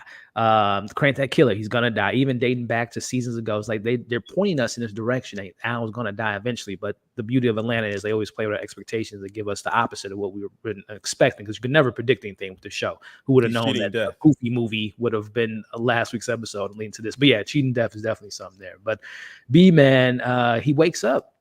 Thankfully, he wakes up. But, I compared this episode to two really good movies, which is 127 Hours meets The Revenant, back to back. He has this moment where he didn't have to. I don't want to spoil this film, but if you guys have seen this movie, you know that the main character has to make a decision to do something. I think I know what you talk about, and I need to see the movie. Yeah, and it is based, and that's actually based on a true story as well. But the character has to do something to free himself. I'll just say that. And then, of course, if you guys have seen The Revenant, which is Leo's only Oscar win, he has to fight nature, which we'll talk about here in a second. But Brandon, he wakes up, he's bloodied up.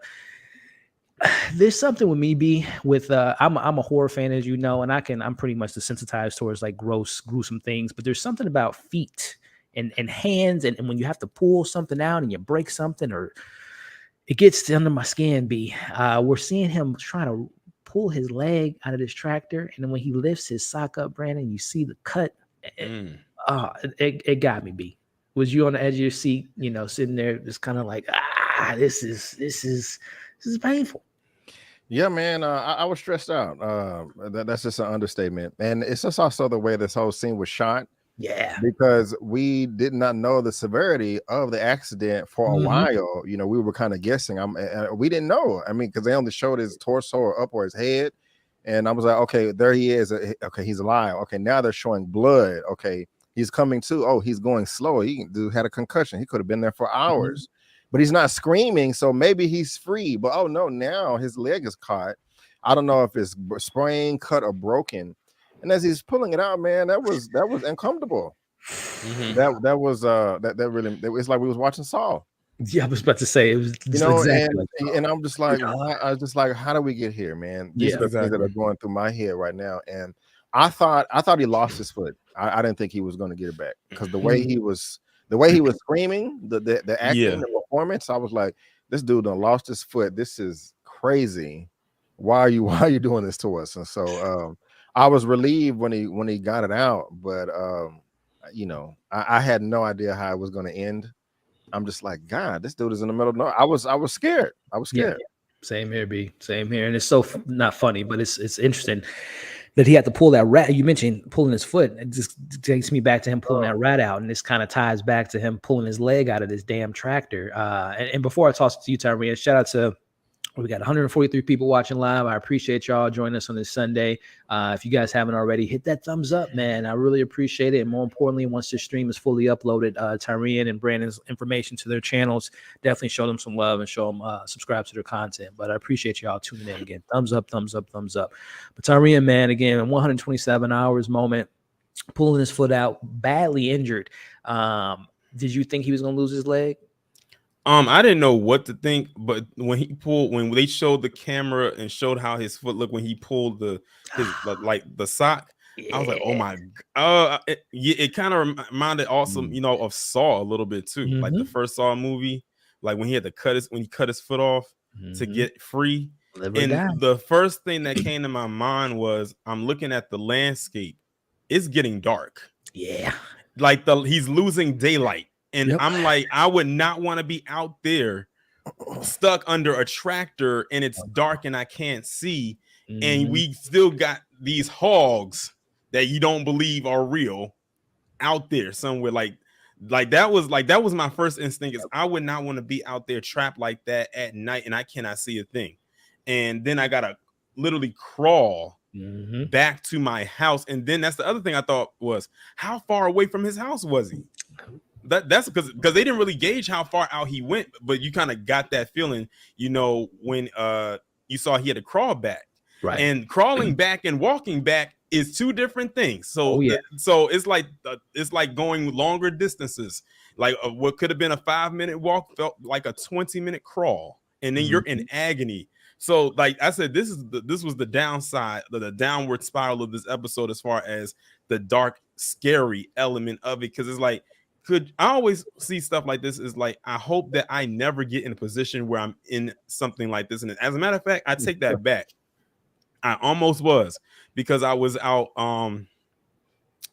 This is years ago. Went camping, and we was getting ready to leave. So like we had to, when we was it was like a lot of hills just to get back to where the buses were. And I was kind of like lagging behind a little bit. And then I had, I think I had like stubbed my, I had shoes on, but I stubbed my toe on something, but I couldn't tell what it was. So I never took the shoe or the sock off the check. And I'm literally out there. I felt like by myself, in the woods, you literally yelling to the top of my lungs. I will never forget it. That was probably a very traumatic experience for me. That's probably why I haven't gone camping since. So when I see this situation right here, that kind of took me back to my childhood when that incident happened. Luckily for me, it was the daytime, and luckily I was able to yell loud enough that someone from a long distance was able to hear me and come and find me and get me to the bus, like before they pulled off. And I'm luckily, they did head counts. They probably did a head count and realized someone was missing, and I was that one person, and they just didn't just leave. I will never forget that experience. That right there, and seeing this literally brought me back. So I felt like I had a connection in that moment right here. That's crazy, man. Go ahead. Real quick, like what Tyra says, thanks for bringing up the 127 hours and the Revenant tie-ins. I didn't think about that at all, but of course that does make sense. I didn't finish the Revenant. I didn't finish 127 hours, but I did see the beginning, and I did see him get stuck. Yes, I'll just say that. But I did finish the Revenant. That was amazing. And kind of like how this was shot, it was in the daytime. Yeah. And when he woke up, it was, the sun was going down, so it was getting darker. This also makes me think of the Revenant, because that whole movie was shot with natural light. Yep. And so I just, that's very hard to do. Yeah. In Hollywood. Yep. And so I kind of thought about that as well. No, great point. Great point, B. And going back to what Tyrena said, I'm trying to think of a life. Well, it wasn't by myself, but I remember being a kid, kind of like you, Tyrena, as far as like almost losing your life or having a scared moment. But I remember I almost drowned when I was that like 9, 8 years old? And the crazy thing about it was at a birthday party. Y'all remember those hotel birthday parties? Your friend used to have a hotel, or mom or dad a hotel, stay overnight. But it was a hotel party. I don't know how the hell I ended up on a deep, and I'm not no shame in this. I don't know how to swim, and I didn't know how to swim then. I don't know how I ended up on the deep end of the pool, but I ended up in like the 15 part of the pool, and I was screaming and we'll get to the point when he screaming for my life. And I think somehow, some way, by me, the adrenaline rushing and me just panicking, I ended up like finding my way to the edge, and no one knew.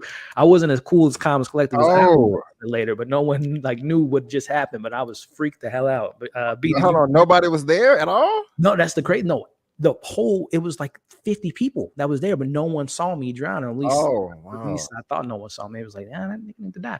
But no, man, it was pretty crazy. That's like the only thing I can think of as far as a moment of like I almost lost my damn life. B, do you have any life stories, man, that you can think of almost? Yeah.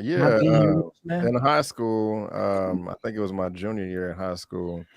Was driving home, had a friend of mine in the car, and we hit a patch of ice, lost control and flipped the car over the guardrail. Oh, damn. And just had a few scratches because of the seatbelt, but the passenger seat, he injured his knee. He didn't have his seatbelt on, but and his side of the car was crushed. Oh, damn. So it may have saved his life that he didn't have it on. I don't know, but yeah, that happened. That's crazy. And it looks like the same thing. So almost, yeah, man, I tell you, and you mentioned earlier, Brandon, as far as like, that's a terrible way to die, is drown. Yeah. Drowning is a fear of mine as well.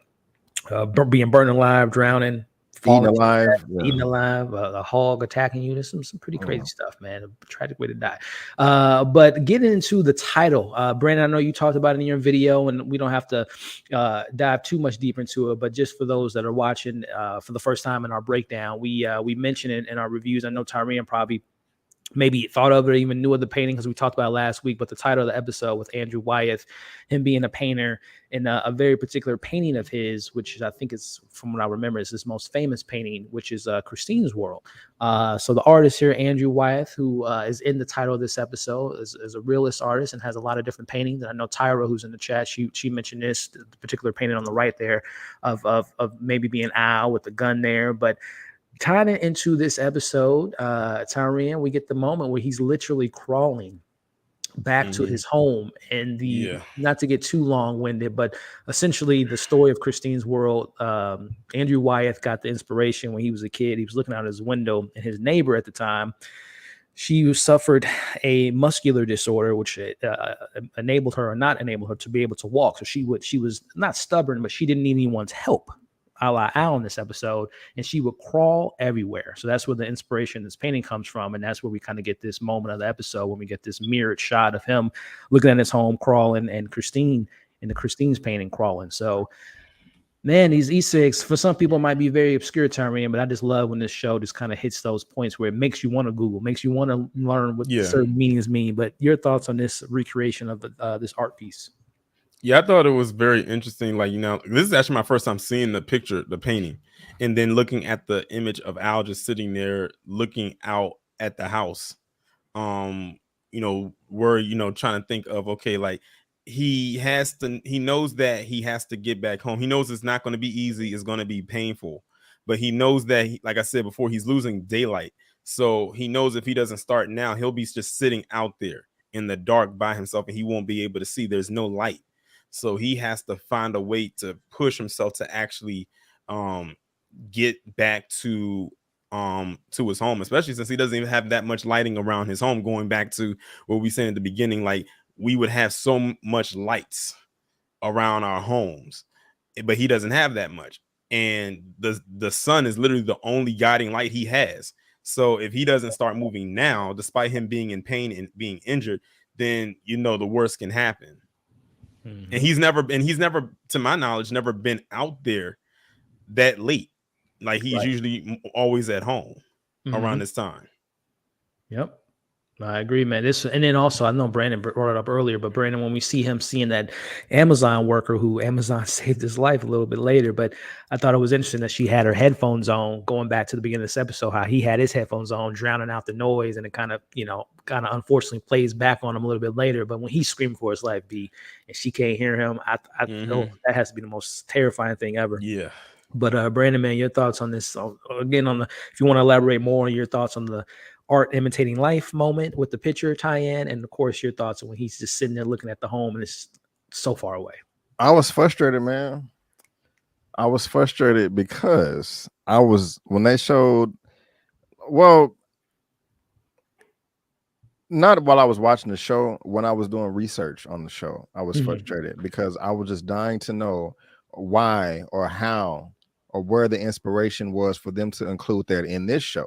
Right. Because it was amazing, man. I loved it. I mean, and you hitting the nail on the head, showing it with those two images up there.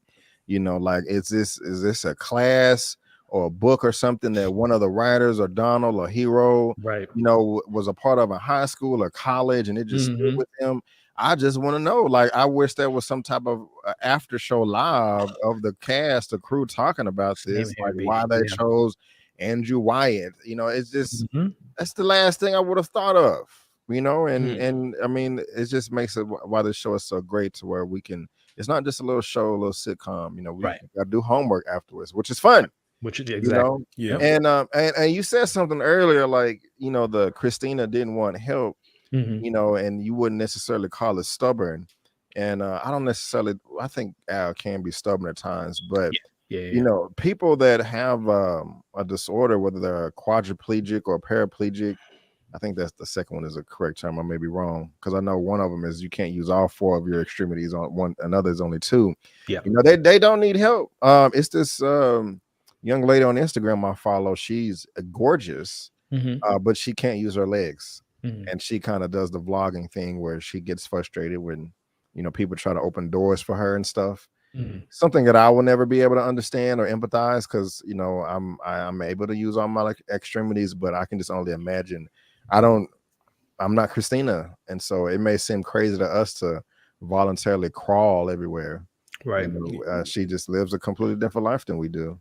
This part also reminded me, well, Ellie, I know you said that you like horror movies. It also reminded me of the scene in Halloween 2, where Lori, when Lori was in the car and Mhm. she had to get out of the car and crawl Yeah. to the door, and she couldn't yell out that loud until after they got in, and then that's when she let out the louder scream. In this scene when Al is crawling, he's yelling out to this woman and she can't hear him.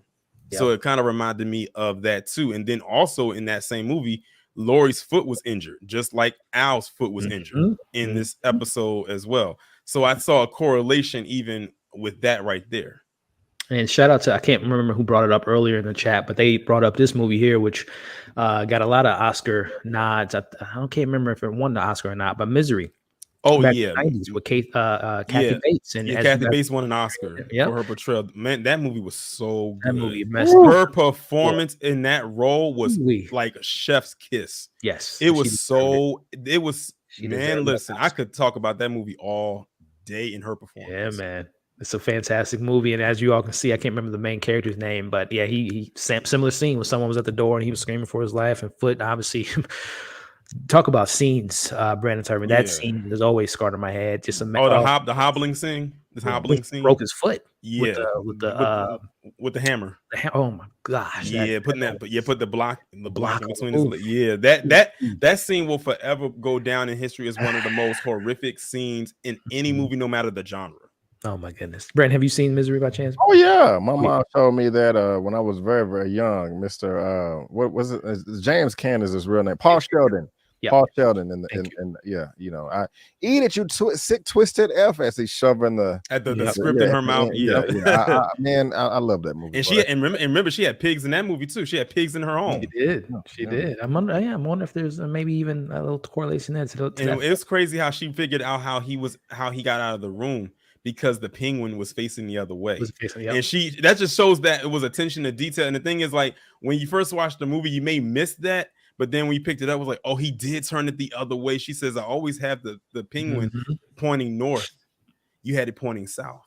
That's a good movie. And how she was so calm with it. Like, she just came into the room all stiff and just kind of looked at him with these eyes like, so-and-so said that, in order to do this, do that, and do this. And as she's gathering the block to put it in between his legs, and she's still talking and delivering her lines in such a calm tone, and bop one foot, but she says, we have to even things out, because what's done on one side has to be done to the other. Pop. I was like, oh my God. I'm telling you, that performance by Kathy Bates was Oscar worthy. She so deserved that Oscar, and I'm glad she got it. And if you guys, just a quick little side note here, if you ever want to see a show, not recreate, but I don't know if you guys ever seen Castle Rock. I know, Brandon, I know you're not a horror fan, so I doubt that you've seen it, but it's something I recommend, y'all.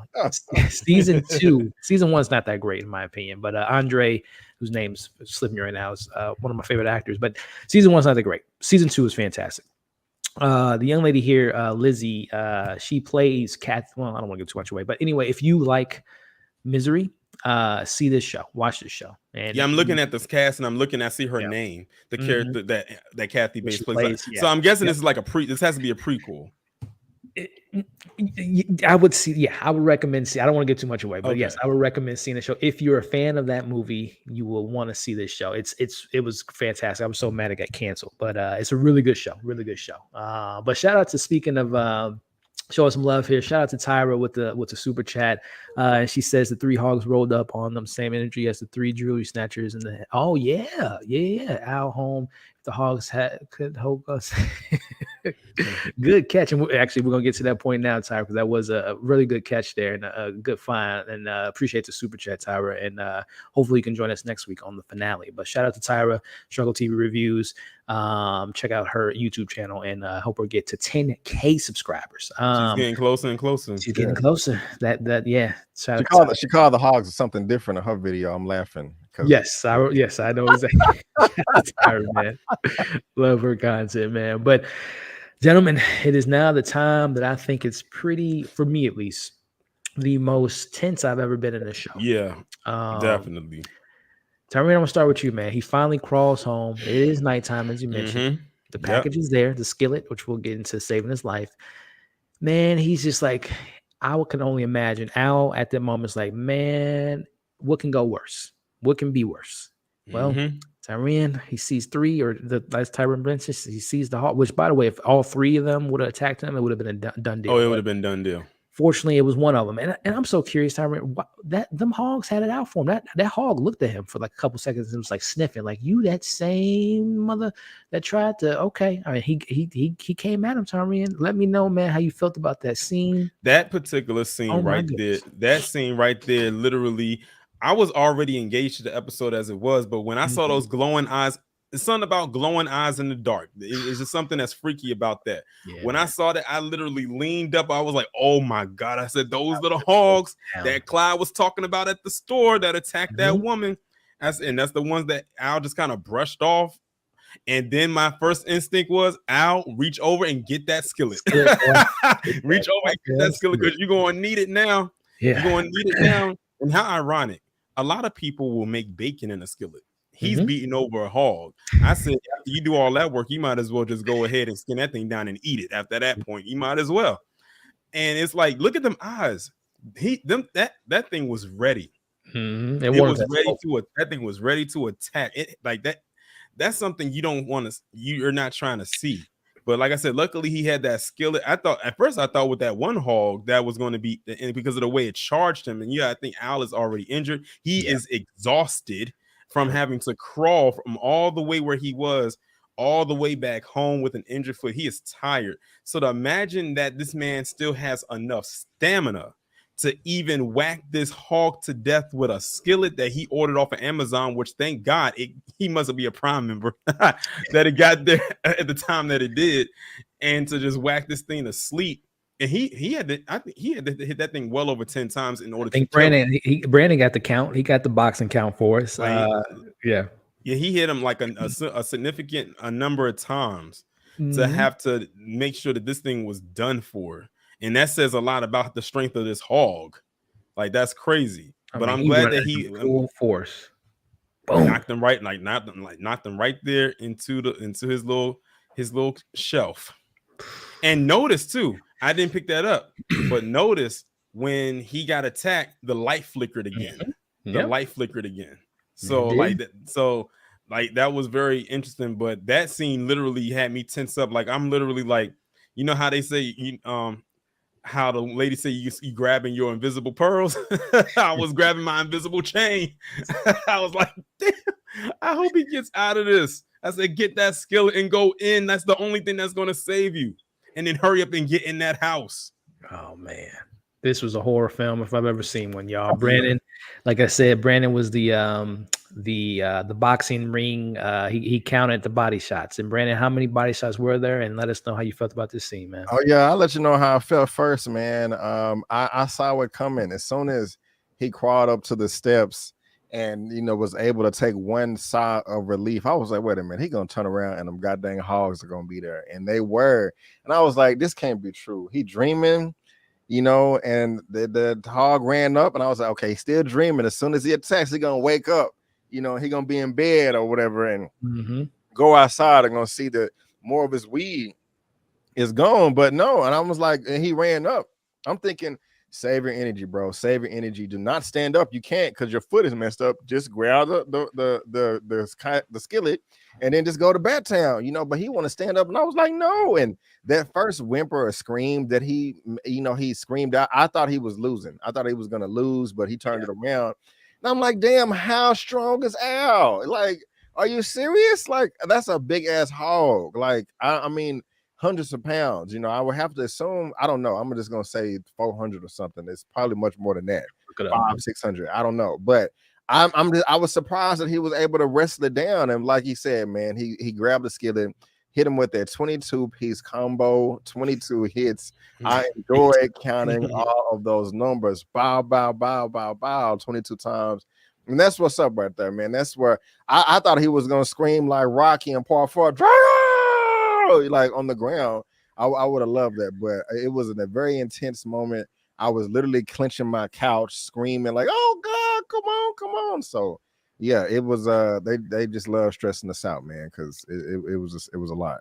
And how ironic this time he didn't have his gun with him. That's all about. This would have been the perfect time for him to have it, but he decided to leave it home that day. Yeah. Oh man, and I looked it up, Brandon. They can weigh up to 500 pounds. Man, that's crazy. You can tell how strong it was by the way it charged at him and pushed him into the shelf like that. Yeah. Yep. Crazy, man. Crazy. But like you said, luckily he only got attacked by that one hog and not the other two. I guess the other two thought that, if the one hog will get him, they'll just come and finish him off. But when they saw that their little buddy got beat by that skillet, let's back off. Go ahead. Yeah. Let's go ahead and call it a night. This one he can live tonight. He can live tonight. But wrapping up the episode here, gentlemen. Brandon, starting with you. I've never seen a switch up like this in my life before. B, my man literally just had a tractor thrown on him. Foot, like you mentioned, broken scar, at least sprained at the least. Then gets attacked by the same hog from Lion King on cocaine. He got attacked by Pumbaa. And then comes in the house, B, and finally answered the phone. I think at least he answered the phone. I was happy about that. It's like, at least answer the phone. But then B, the switch up from catching his breath, breathing. Hey, what's going on, man? You all right? Oh, man, I'm just chilling. Bro, have you lost your mind? You just chilling? You just dying is what you're doing, man, or damn near dying. B, the switch up and the conversation there. I just need to know, Bree. I know you're pretty calm, cool, collected like I am, but if someone's calling me, I probably wouldn't be able to shut up. Screaming at the top of my lungs, out of breath. Talk to me, Brandon, man. That was crazy. Bro, I'm screaming on the phone. I'm crying. I'm like, come help me, come save me, come give me a hug. I need a friend or something. I'm not hanging up until you get there. Like, just stay on the phone with me, bro. Like, he making fun of Al and early in this season. I think that's episode 2, talking about him going to therapy. You need therapy. This pride, this ego that you got. For what? Why? I don't get it. That's silly right there. Who knows, man. I can't. I don't get it. So he needs some help, man. Real talk. And I forgot. I gotta bring this back up. She mentioned it earlier. I forgot to play this clip. So, Brandon, I don't know if you saw it earlier, but at the beginning of the episode, we heard Mystical, and I think we need a remix of this particular scene here. Yeah. If you ever see me fighting in the forest with a grizzly bear, help the bear. Should help the hog, like you said. Yeah. Help the hog, B. Cyrene, your thoughts on how he was able to keep himself calm, cool, and collective, and if it plays at all to this episode of just like, I got to figure it out myself. I just witnessed a safe farm, not so safe incident. I just need to take care of it myself. I think it just goes back to that thing of Al just not wanting to have anyone like really help him. It's almost like someone who self-medicates themselves. Like they know they have an issue that they need emergency attention on, but they don't want anyone to tell them what it is because maybe they're scared of the reality of what it is. So like when this scene happened right here, you know, adrenaline is pumping. He just went and took 21 whacks to a hog that almost ate him after dealing with all the stuff before then. And he finally answers Ern's phone call, and then he just kind of catches his breath, and just how he manages to catch his breath and then just go right into a conversation like nothing just happened, like for the entire day, like he just had a tired day of hell, and just act like nothing's happening is wild to me. It's funny because Ern said, "You sound tired." Tired, yeah, it's an understatement, man. Yes, tired. He pulled his Fastos card out. You know, he couldn't get that tractor up the hill, but he was able to fight that damn boar or a hog like it was one of those little demons in the Eternals movie. Which shout out to Eternals, by the way, which had his 1 year anniversary yesterday. Such an underrated Marvel film. Funny you say. It's funny you said mentioned something about a hill. Because it's like I keep thinking of running up that hill. Up the hill. Yeah. I was like, he had his maximum Stranger Things moment right here, and I was like, is Kate Bush gonna come on right now when he's fighting this hog? I would have loved that moment. Which, by the way, Brent, I know you finally caught up to Stranger Things. Well, shout out to B. He binged Stranger Things in like 2 weeks to catch up to season 4. That's what I did. That's about what I did too. Oh, I'm a huge Stranger Things is probably one of my favorite shows of all time. I couldn't wait. And by the way, it is for any Stranger Things fans out there. Today is Stranger Things Day. And apparently we're going to get some news about season 5 today. So that's going to be a little bit later today for any Stranger Things fans. But B, man, just your thoughts again, wrapping up the episode where we see him cooking the bacon. And like Tyrene said, I thought he cooked it. I thought he cut up that board. He probably did. Well, no, we see the board. It's in the trash can. We see a little bit later in the episode. But Brandon, your thoughts on him cooking breakfast for champions as Ern brings up, and I didn't even put that together till like maybe 20 minutes ago in this recap about like he killed a hog, but he was cooking bacon next. You know, so I don't know. I was slow, I guess. But it's crazy that he can just be such an amount of peace after this near-death experience, you know. And you know, Kristen, she brought up the 22, and I don't know if you saw it, Elliot. Somebody else asked, "What does the number 22 mean?" LOL. Yeah, I can see it here. Yeah. Oh, okay. I looked it up. The number it means additional spiritual power, sign of good luck and positive things to come. So you know, look at B. Look at saying, man. This show. Yeah, man, that's quite interesting right there. But yeah, he was such at peace, man, which was weird, and I just don't know why he's not communicating with Ern.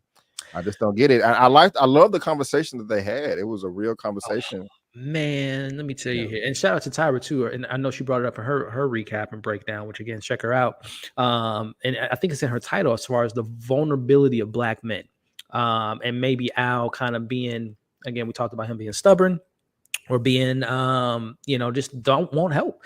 I think that moment definitely kind of shines a light on that. And I think we can all agree to that. I think as men, as Black men, and particularly we all have our, we got our pride, we got our ways of life and how we want to accomplish things and maybe not be as vulnerable as we can be. So it definitely speaks a lot to his character in that moment of him not, asking for help at that moment. But going back to what you just mentioned, B, that conversation, Brandon, was that moment and him getting on the tractor and fixing it were two of the most emotional moments that I've had with the show in a very long time. Well, at least since Snipe Hunt. But I loved it, man. The conversation, because again, at the beginning of the episode, I'm like, why is he ignoring Ern? Did they get into a fight? Is he mad because he's not going to be in LA or be in Atlanta anymore? But they got the moment being. I love them just joking around, talking about the Wesley Snipes. You can't be, if you're Black, you can't get sunburned. Which, funny enough, someone commented in my video and said, I'm Black and I got sunburned pretty bad a couple years ago, which I thought was funny. But I don't know, Brandon, just your thoughts on that conversation, man. Did it put a smile on your face? And how did it make you feel, my man? Yeah, let me cough real quick. Sorry. But yeah, it was wonderful. I love the Ray Charles song too that came in. Yeah. Like don't let if something let you, I forgot, it was the sun shine, don't let it see you crying or frowning or something. It I is. Don't let the forgot. sun catch you crying. Yep. Yeah, and that was wonderful. And yes, black people can get sunburn. It's very rare, but it is possible. Yeah. But going back to the beginning of the episode on some of the stuff that you both said, especially Tyrion. Well, let me just say this first. It's like, well, let me ask y'all, okay, how old are they, the characters? Are they above 30? I've always thought that they're, at least in this season 4, they're in their early 30s to me. Okay. Mhm. So, and going back to something you said, Tyrion, in the beginning of before I hopped on, because I was watching, I was hungry, I had to eat. Like, you need to hold on to those people that love and care about you. You know what I'm saying? And Ern truly does. He keeps checking on you. It's not, or at least I feel that way. And for Al to kind of push him away like that, it's upsetting. But Donald reassuring their relationship, like, look, man, I care about you. It's dangerous out there. You can fall, face first on the rake and nobody know. So I really felt in that conversation that Ern really does love Al. He really does care about him. Yep. And we don't always keep those friends from elementary, junior high, high school, and college, like Tyrion said. Luckily, we do have social media to keep us connected, because that's the only reason I'm still connected to one of my friends right now from the second grade. It's social media. If we didn't have social media, we wouldn't talk, and that sucks. And so, I just really felt that. I'm glad they're still talking and communicating. I really felt the friendship and their love through that conversation.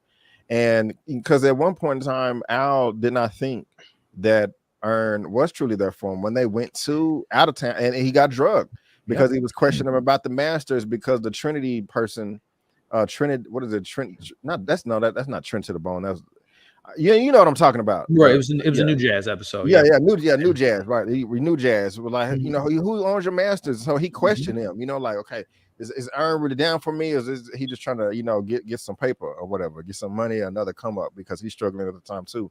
But I didn't feel that way during this conversation. It was if this is the last time we're going to see Al in this season, because we don't know what this week is going to be.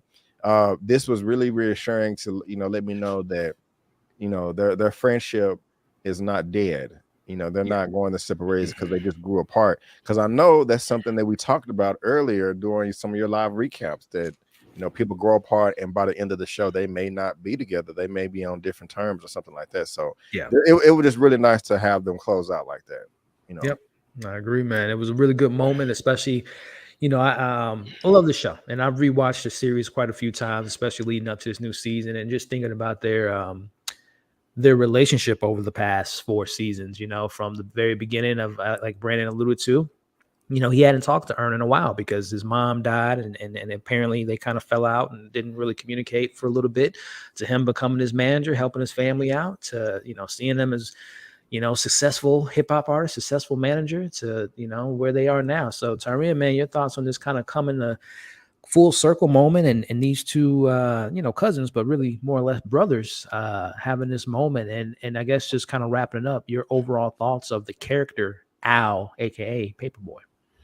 It felt like a real moment. Like, this was a conversation that two friends would actually have. And it's crazy because in this episode, Al is going through so much that he just doesn't want to talk to Ern at all. And it's crazy because the one time that he decides to pick up the phone to speak to him, this is the conversation that they choose to have. And this is the conversation they needed to have. So imagine had he had this conversation with him sooner, because we don't know how many times Ern might have called him before this episode. Right. Like, we just only know how many times he called in this episode. But like, he was like genuinely checking up on him just to see, how he was doing. It's almost in a way like I was kind of pushing him away, or just trying to distance himself away from him. But now that he's had this conversation, it's like one of those things like, oh, I wish I would have had this talk with you a whole lot sooner. But I really enjoyed the scene. Like, this is probably one of the most lighthearted scenes of the entire episode. How ironic it was, one of the shorter scenes, and it was at the end of the episode. But I found myself enjoying the conversation and even laughing at it, because Ern was correcting Al on so many things that he was saying. And I said that's something that two friends would do. You have that friend that knows everything or think they know everything, and then you have the friend that kind of acts like they're dumb too at the same time. But that's just the dynamic of how people really just operate. But I really did enjoy the scene. It was a good send-off. Like you said, if this is the last time we see Al, what a way to end off his character. Yeah, and tossing it back to you because I didn't get to ask you, but I guess just kind of summarizing and again, I think, and we're going to talk about next week in a second here when we wrap it up, but we will see Al again next week. But just, we're not going to probably get a solo focus episode again, but just kind of summarizing your overall thoughts on the character, Al, Paperboy. I mean, he still has some growing up to do. Because in some ways he hasn't grown up, because he doesn't want to communicate, and I think that's foolish. I mean, he's successful, but that's relative at the same time. But I do love the character, though. I mean, he's a cool guy. I wouldn't mind hanging out with him myself. Has strong ambition, and I like that. He has a drive. I just wish he was more. He just opened up more. And because it's eating him. It's gonna eat him up. On the inside, but I like him overall.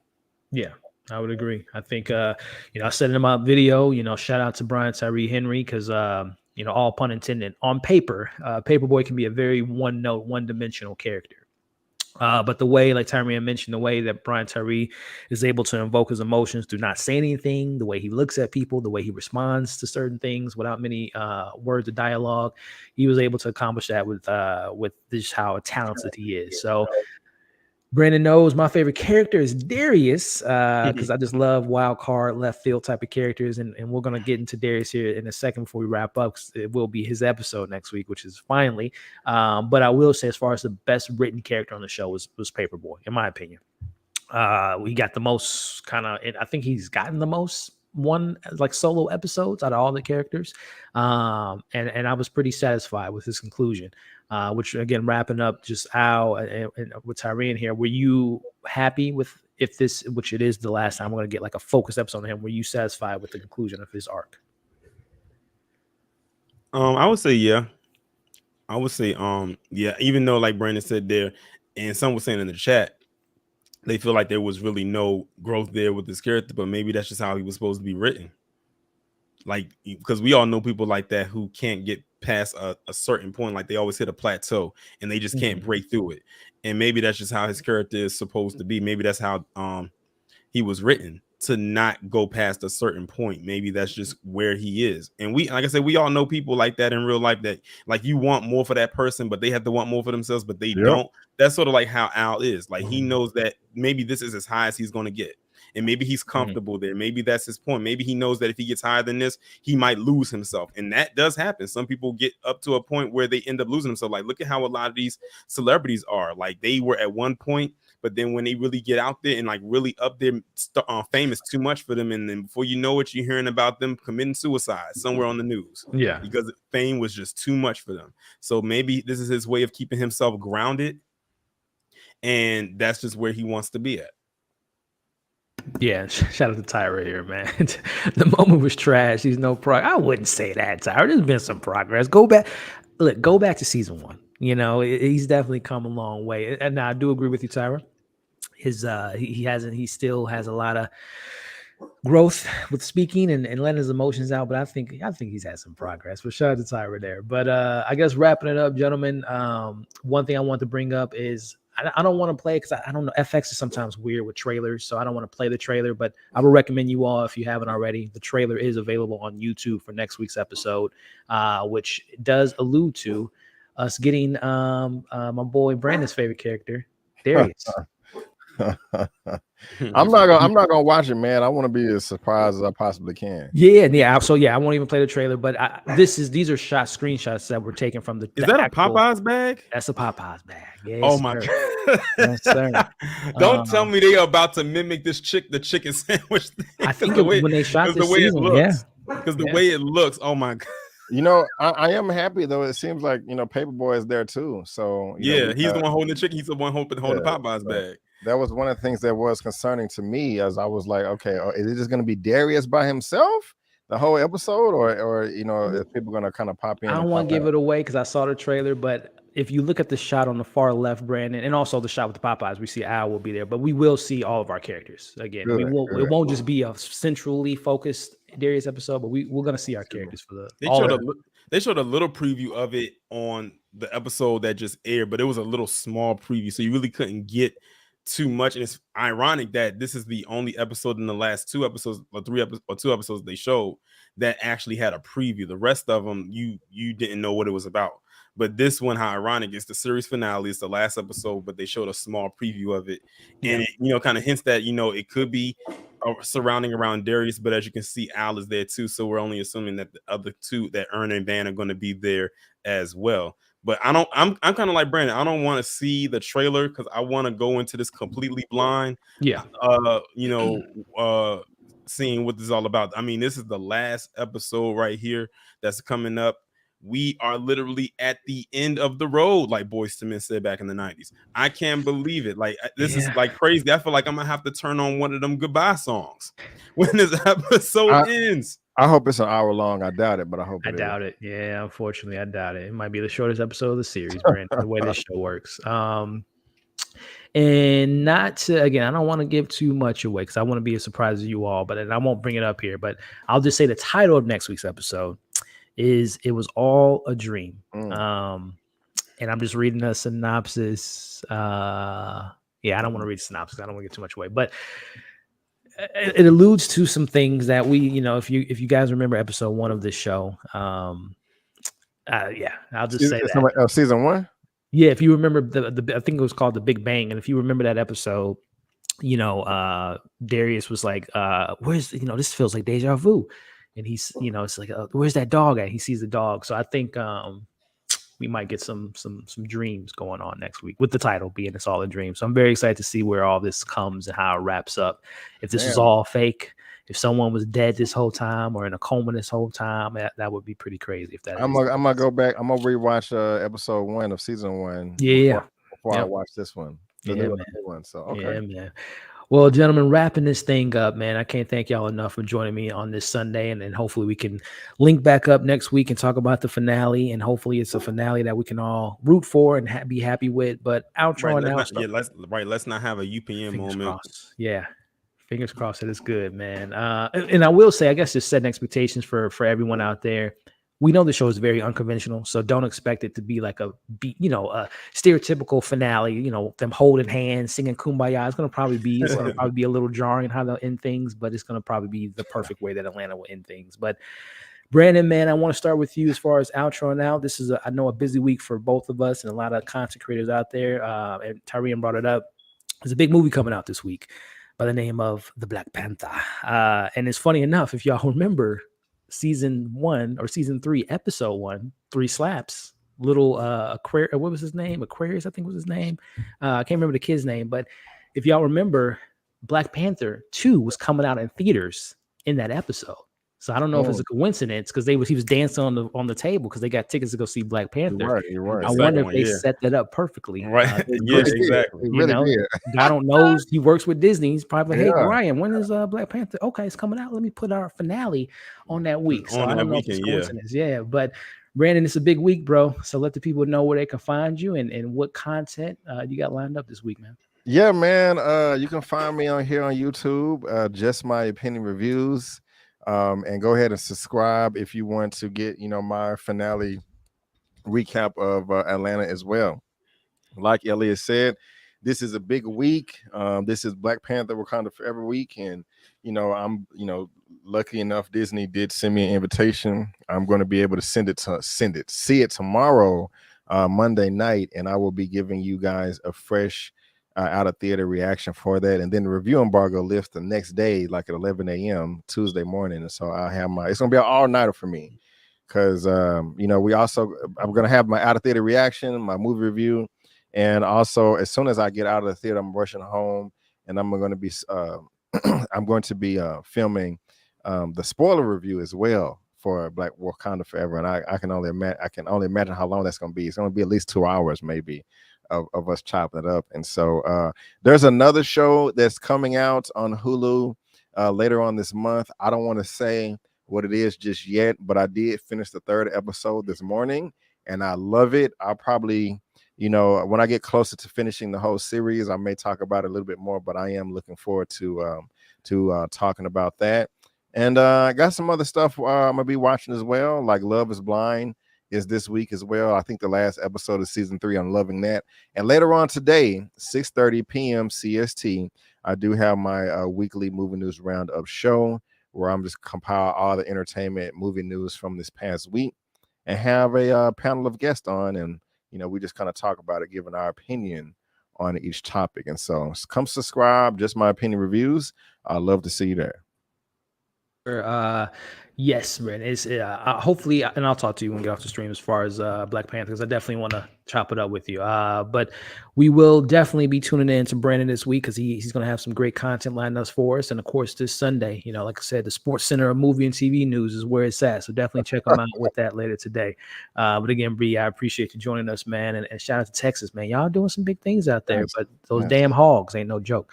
No, tossing it to you, Tyrion. Big week ahead. I know you're seeing Black Panther on Thursday, and I know you cover things all the time. So let us know where we can find you and what you got lined up this week. All right. Like y'all said, I'm gonna be talking about. I'm gonna be seeing Black Panther on Thursday evening. So I can't wait for that. To talk about that. Of course, that review will go up most likely the next day, which will be that Friday. The videos I have coming up for well, I have 2 coming up tomorrow and a live stream, because Brandon, I'm sure you may or may not know, but you might know they had the rally for reparations in DC yesterday, and I was there. I was actually able to attend. I was there. I was there yesterday. It was a phenomenal event. Like it was a lot of people that was there. I'm gonna be covering that in a live stream. Me and 4 other people who was there. I will be talking about that. But also tomorrow I will be going over. It's going to be a political style video, because the midterms is coming up on Tuesday. But I wanted to get a particular video out ahead of that as well. And I will also, it's something else I'm gonna be talking about, but I can't really think of it at the moment. But that's pretty much what I have going on at the beginning of the week. Of course, I do 3 videos a day on the my channel, Monday through Friday, 10, 2, and 6 p.m. Eastern Standard Time. Of course, like I said, the Wakanda Forever review is going to definitely come up at the end of the week when I'm able to see it. And I'm envious of you, Brandon, because you're going to be able to see it tomorrow. I don't know how you met. Who do you be talking to over at Disney to get you to go and to send you those invitations? I gotta we can talk about it, man, but I gotta it's kind of it's a thing, but I have a connection through Disney and also through this third party company or whatever. But yeah, we can talk about it, but yeah. Cool. Yes, sir. And I'm sorry, man. That's what's up. You make about the rally for reparations. You're making me look more forward to Tariq's broadcast tonight, because I know he's going to talk about it. Oh yeah, he's definitely going to talk about it tonight. I heard the recap he had last night. I'm also very curious about what all the haters and stuff going to say, and all of the trolls and all of that. I mean, and even though it may not, I'm not throwing no shade, because I want to. Whoever was involved and showed up and put it together, thumbs up to you, and any naysayers out there. It may not be perfect, but at least Black people are getting together for a common cause. And it's a marathon, and that's how, if you have any criticisms, hey, what can you do to help out? So right. I love it, man, and I got a lot of respect for you just for going and not being afraid. I mean, it was right there. It was right there for me, because I don't live far, from where the event was at. So it was nothing for me to just hop on the metro to get down there. And also have to tip my hat off to you, Brandon, because you are probably one of the few, if not the only person I know who does movie reviews that will review his movies. Like when he drops the trailers, you'll do a reaction to it. When he drops the movie, you'll do a review of it. You're like one of the few, and probably one of the only people that I know that will actually who does more mainstream movies that will review something of that caliber, because that can be seen as quote unquote controversial. Right. I mean, one thing you gotta be able to defend what you talk about, but there's nothing wrong with with black people. You know, we got to start walking on eggshells. Yep. You know, in this world, in this country, especially if we built it. I mean, who cares? It doesn't matter what anybody else thinks. It doesn't matter whether we're a crackhead in the street selling our bodies or making it up to the White House. You know, we've done all of that on each end of the spectrum and in between, and they still look at us a certain way. Why does it matter? You know, be unapologetic about it. You know, so that's just kind of how I am. Well said. Well, shout out to both of these great individuals keeping us up to stuff with all that information. So I appreciate both of y'all for not only joining me, but again from your platforms and putting your voice out there and speaking the truth, man. So I appreciate both of y'all, and I look forward to the content you got lined up this coming week, whether it is Marvel or what's going on in the real world. We can always appreciate both of these individuals. So with that being said, y'all, we'll be back next week for the finale, and maybe when we had a crew together, maybe we'll all give our brief comments on Black Panther next week too. So it's going to be a packed week, and I'm excited to be getting ready for it. So with that being said, for myself, Tyrone, and Brandon, y'all have been awesome. Make sure to hit that thumbs up before y'all leave and subscribe to all of our channels. We'll catch you all in the next breakdown. All right. Peace.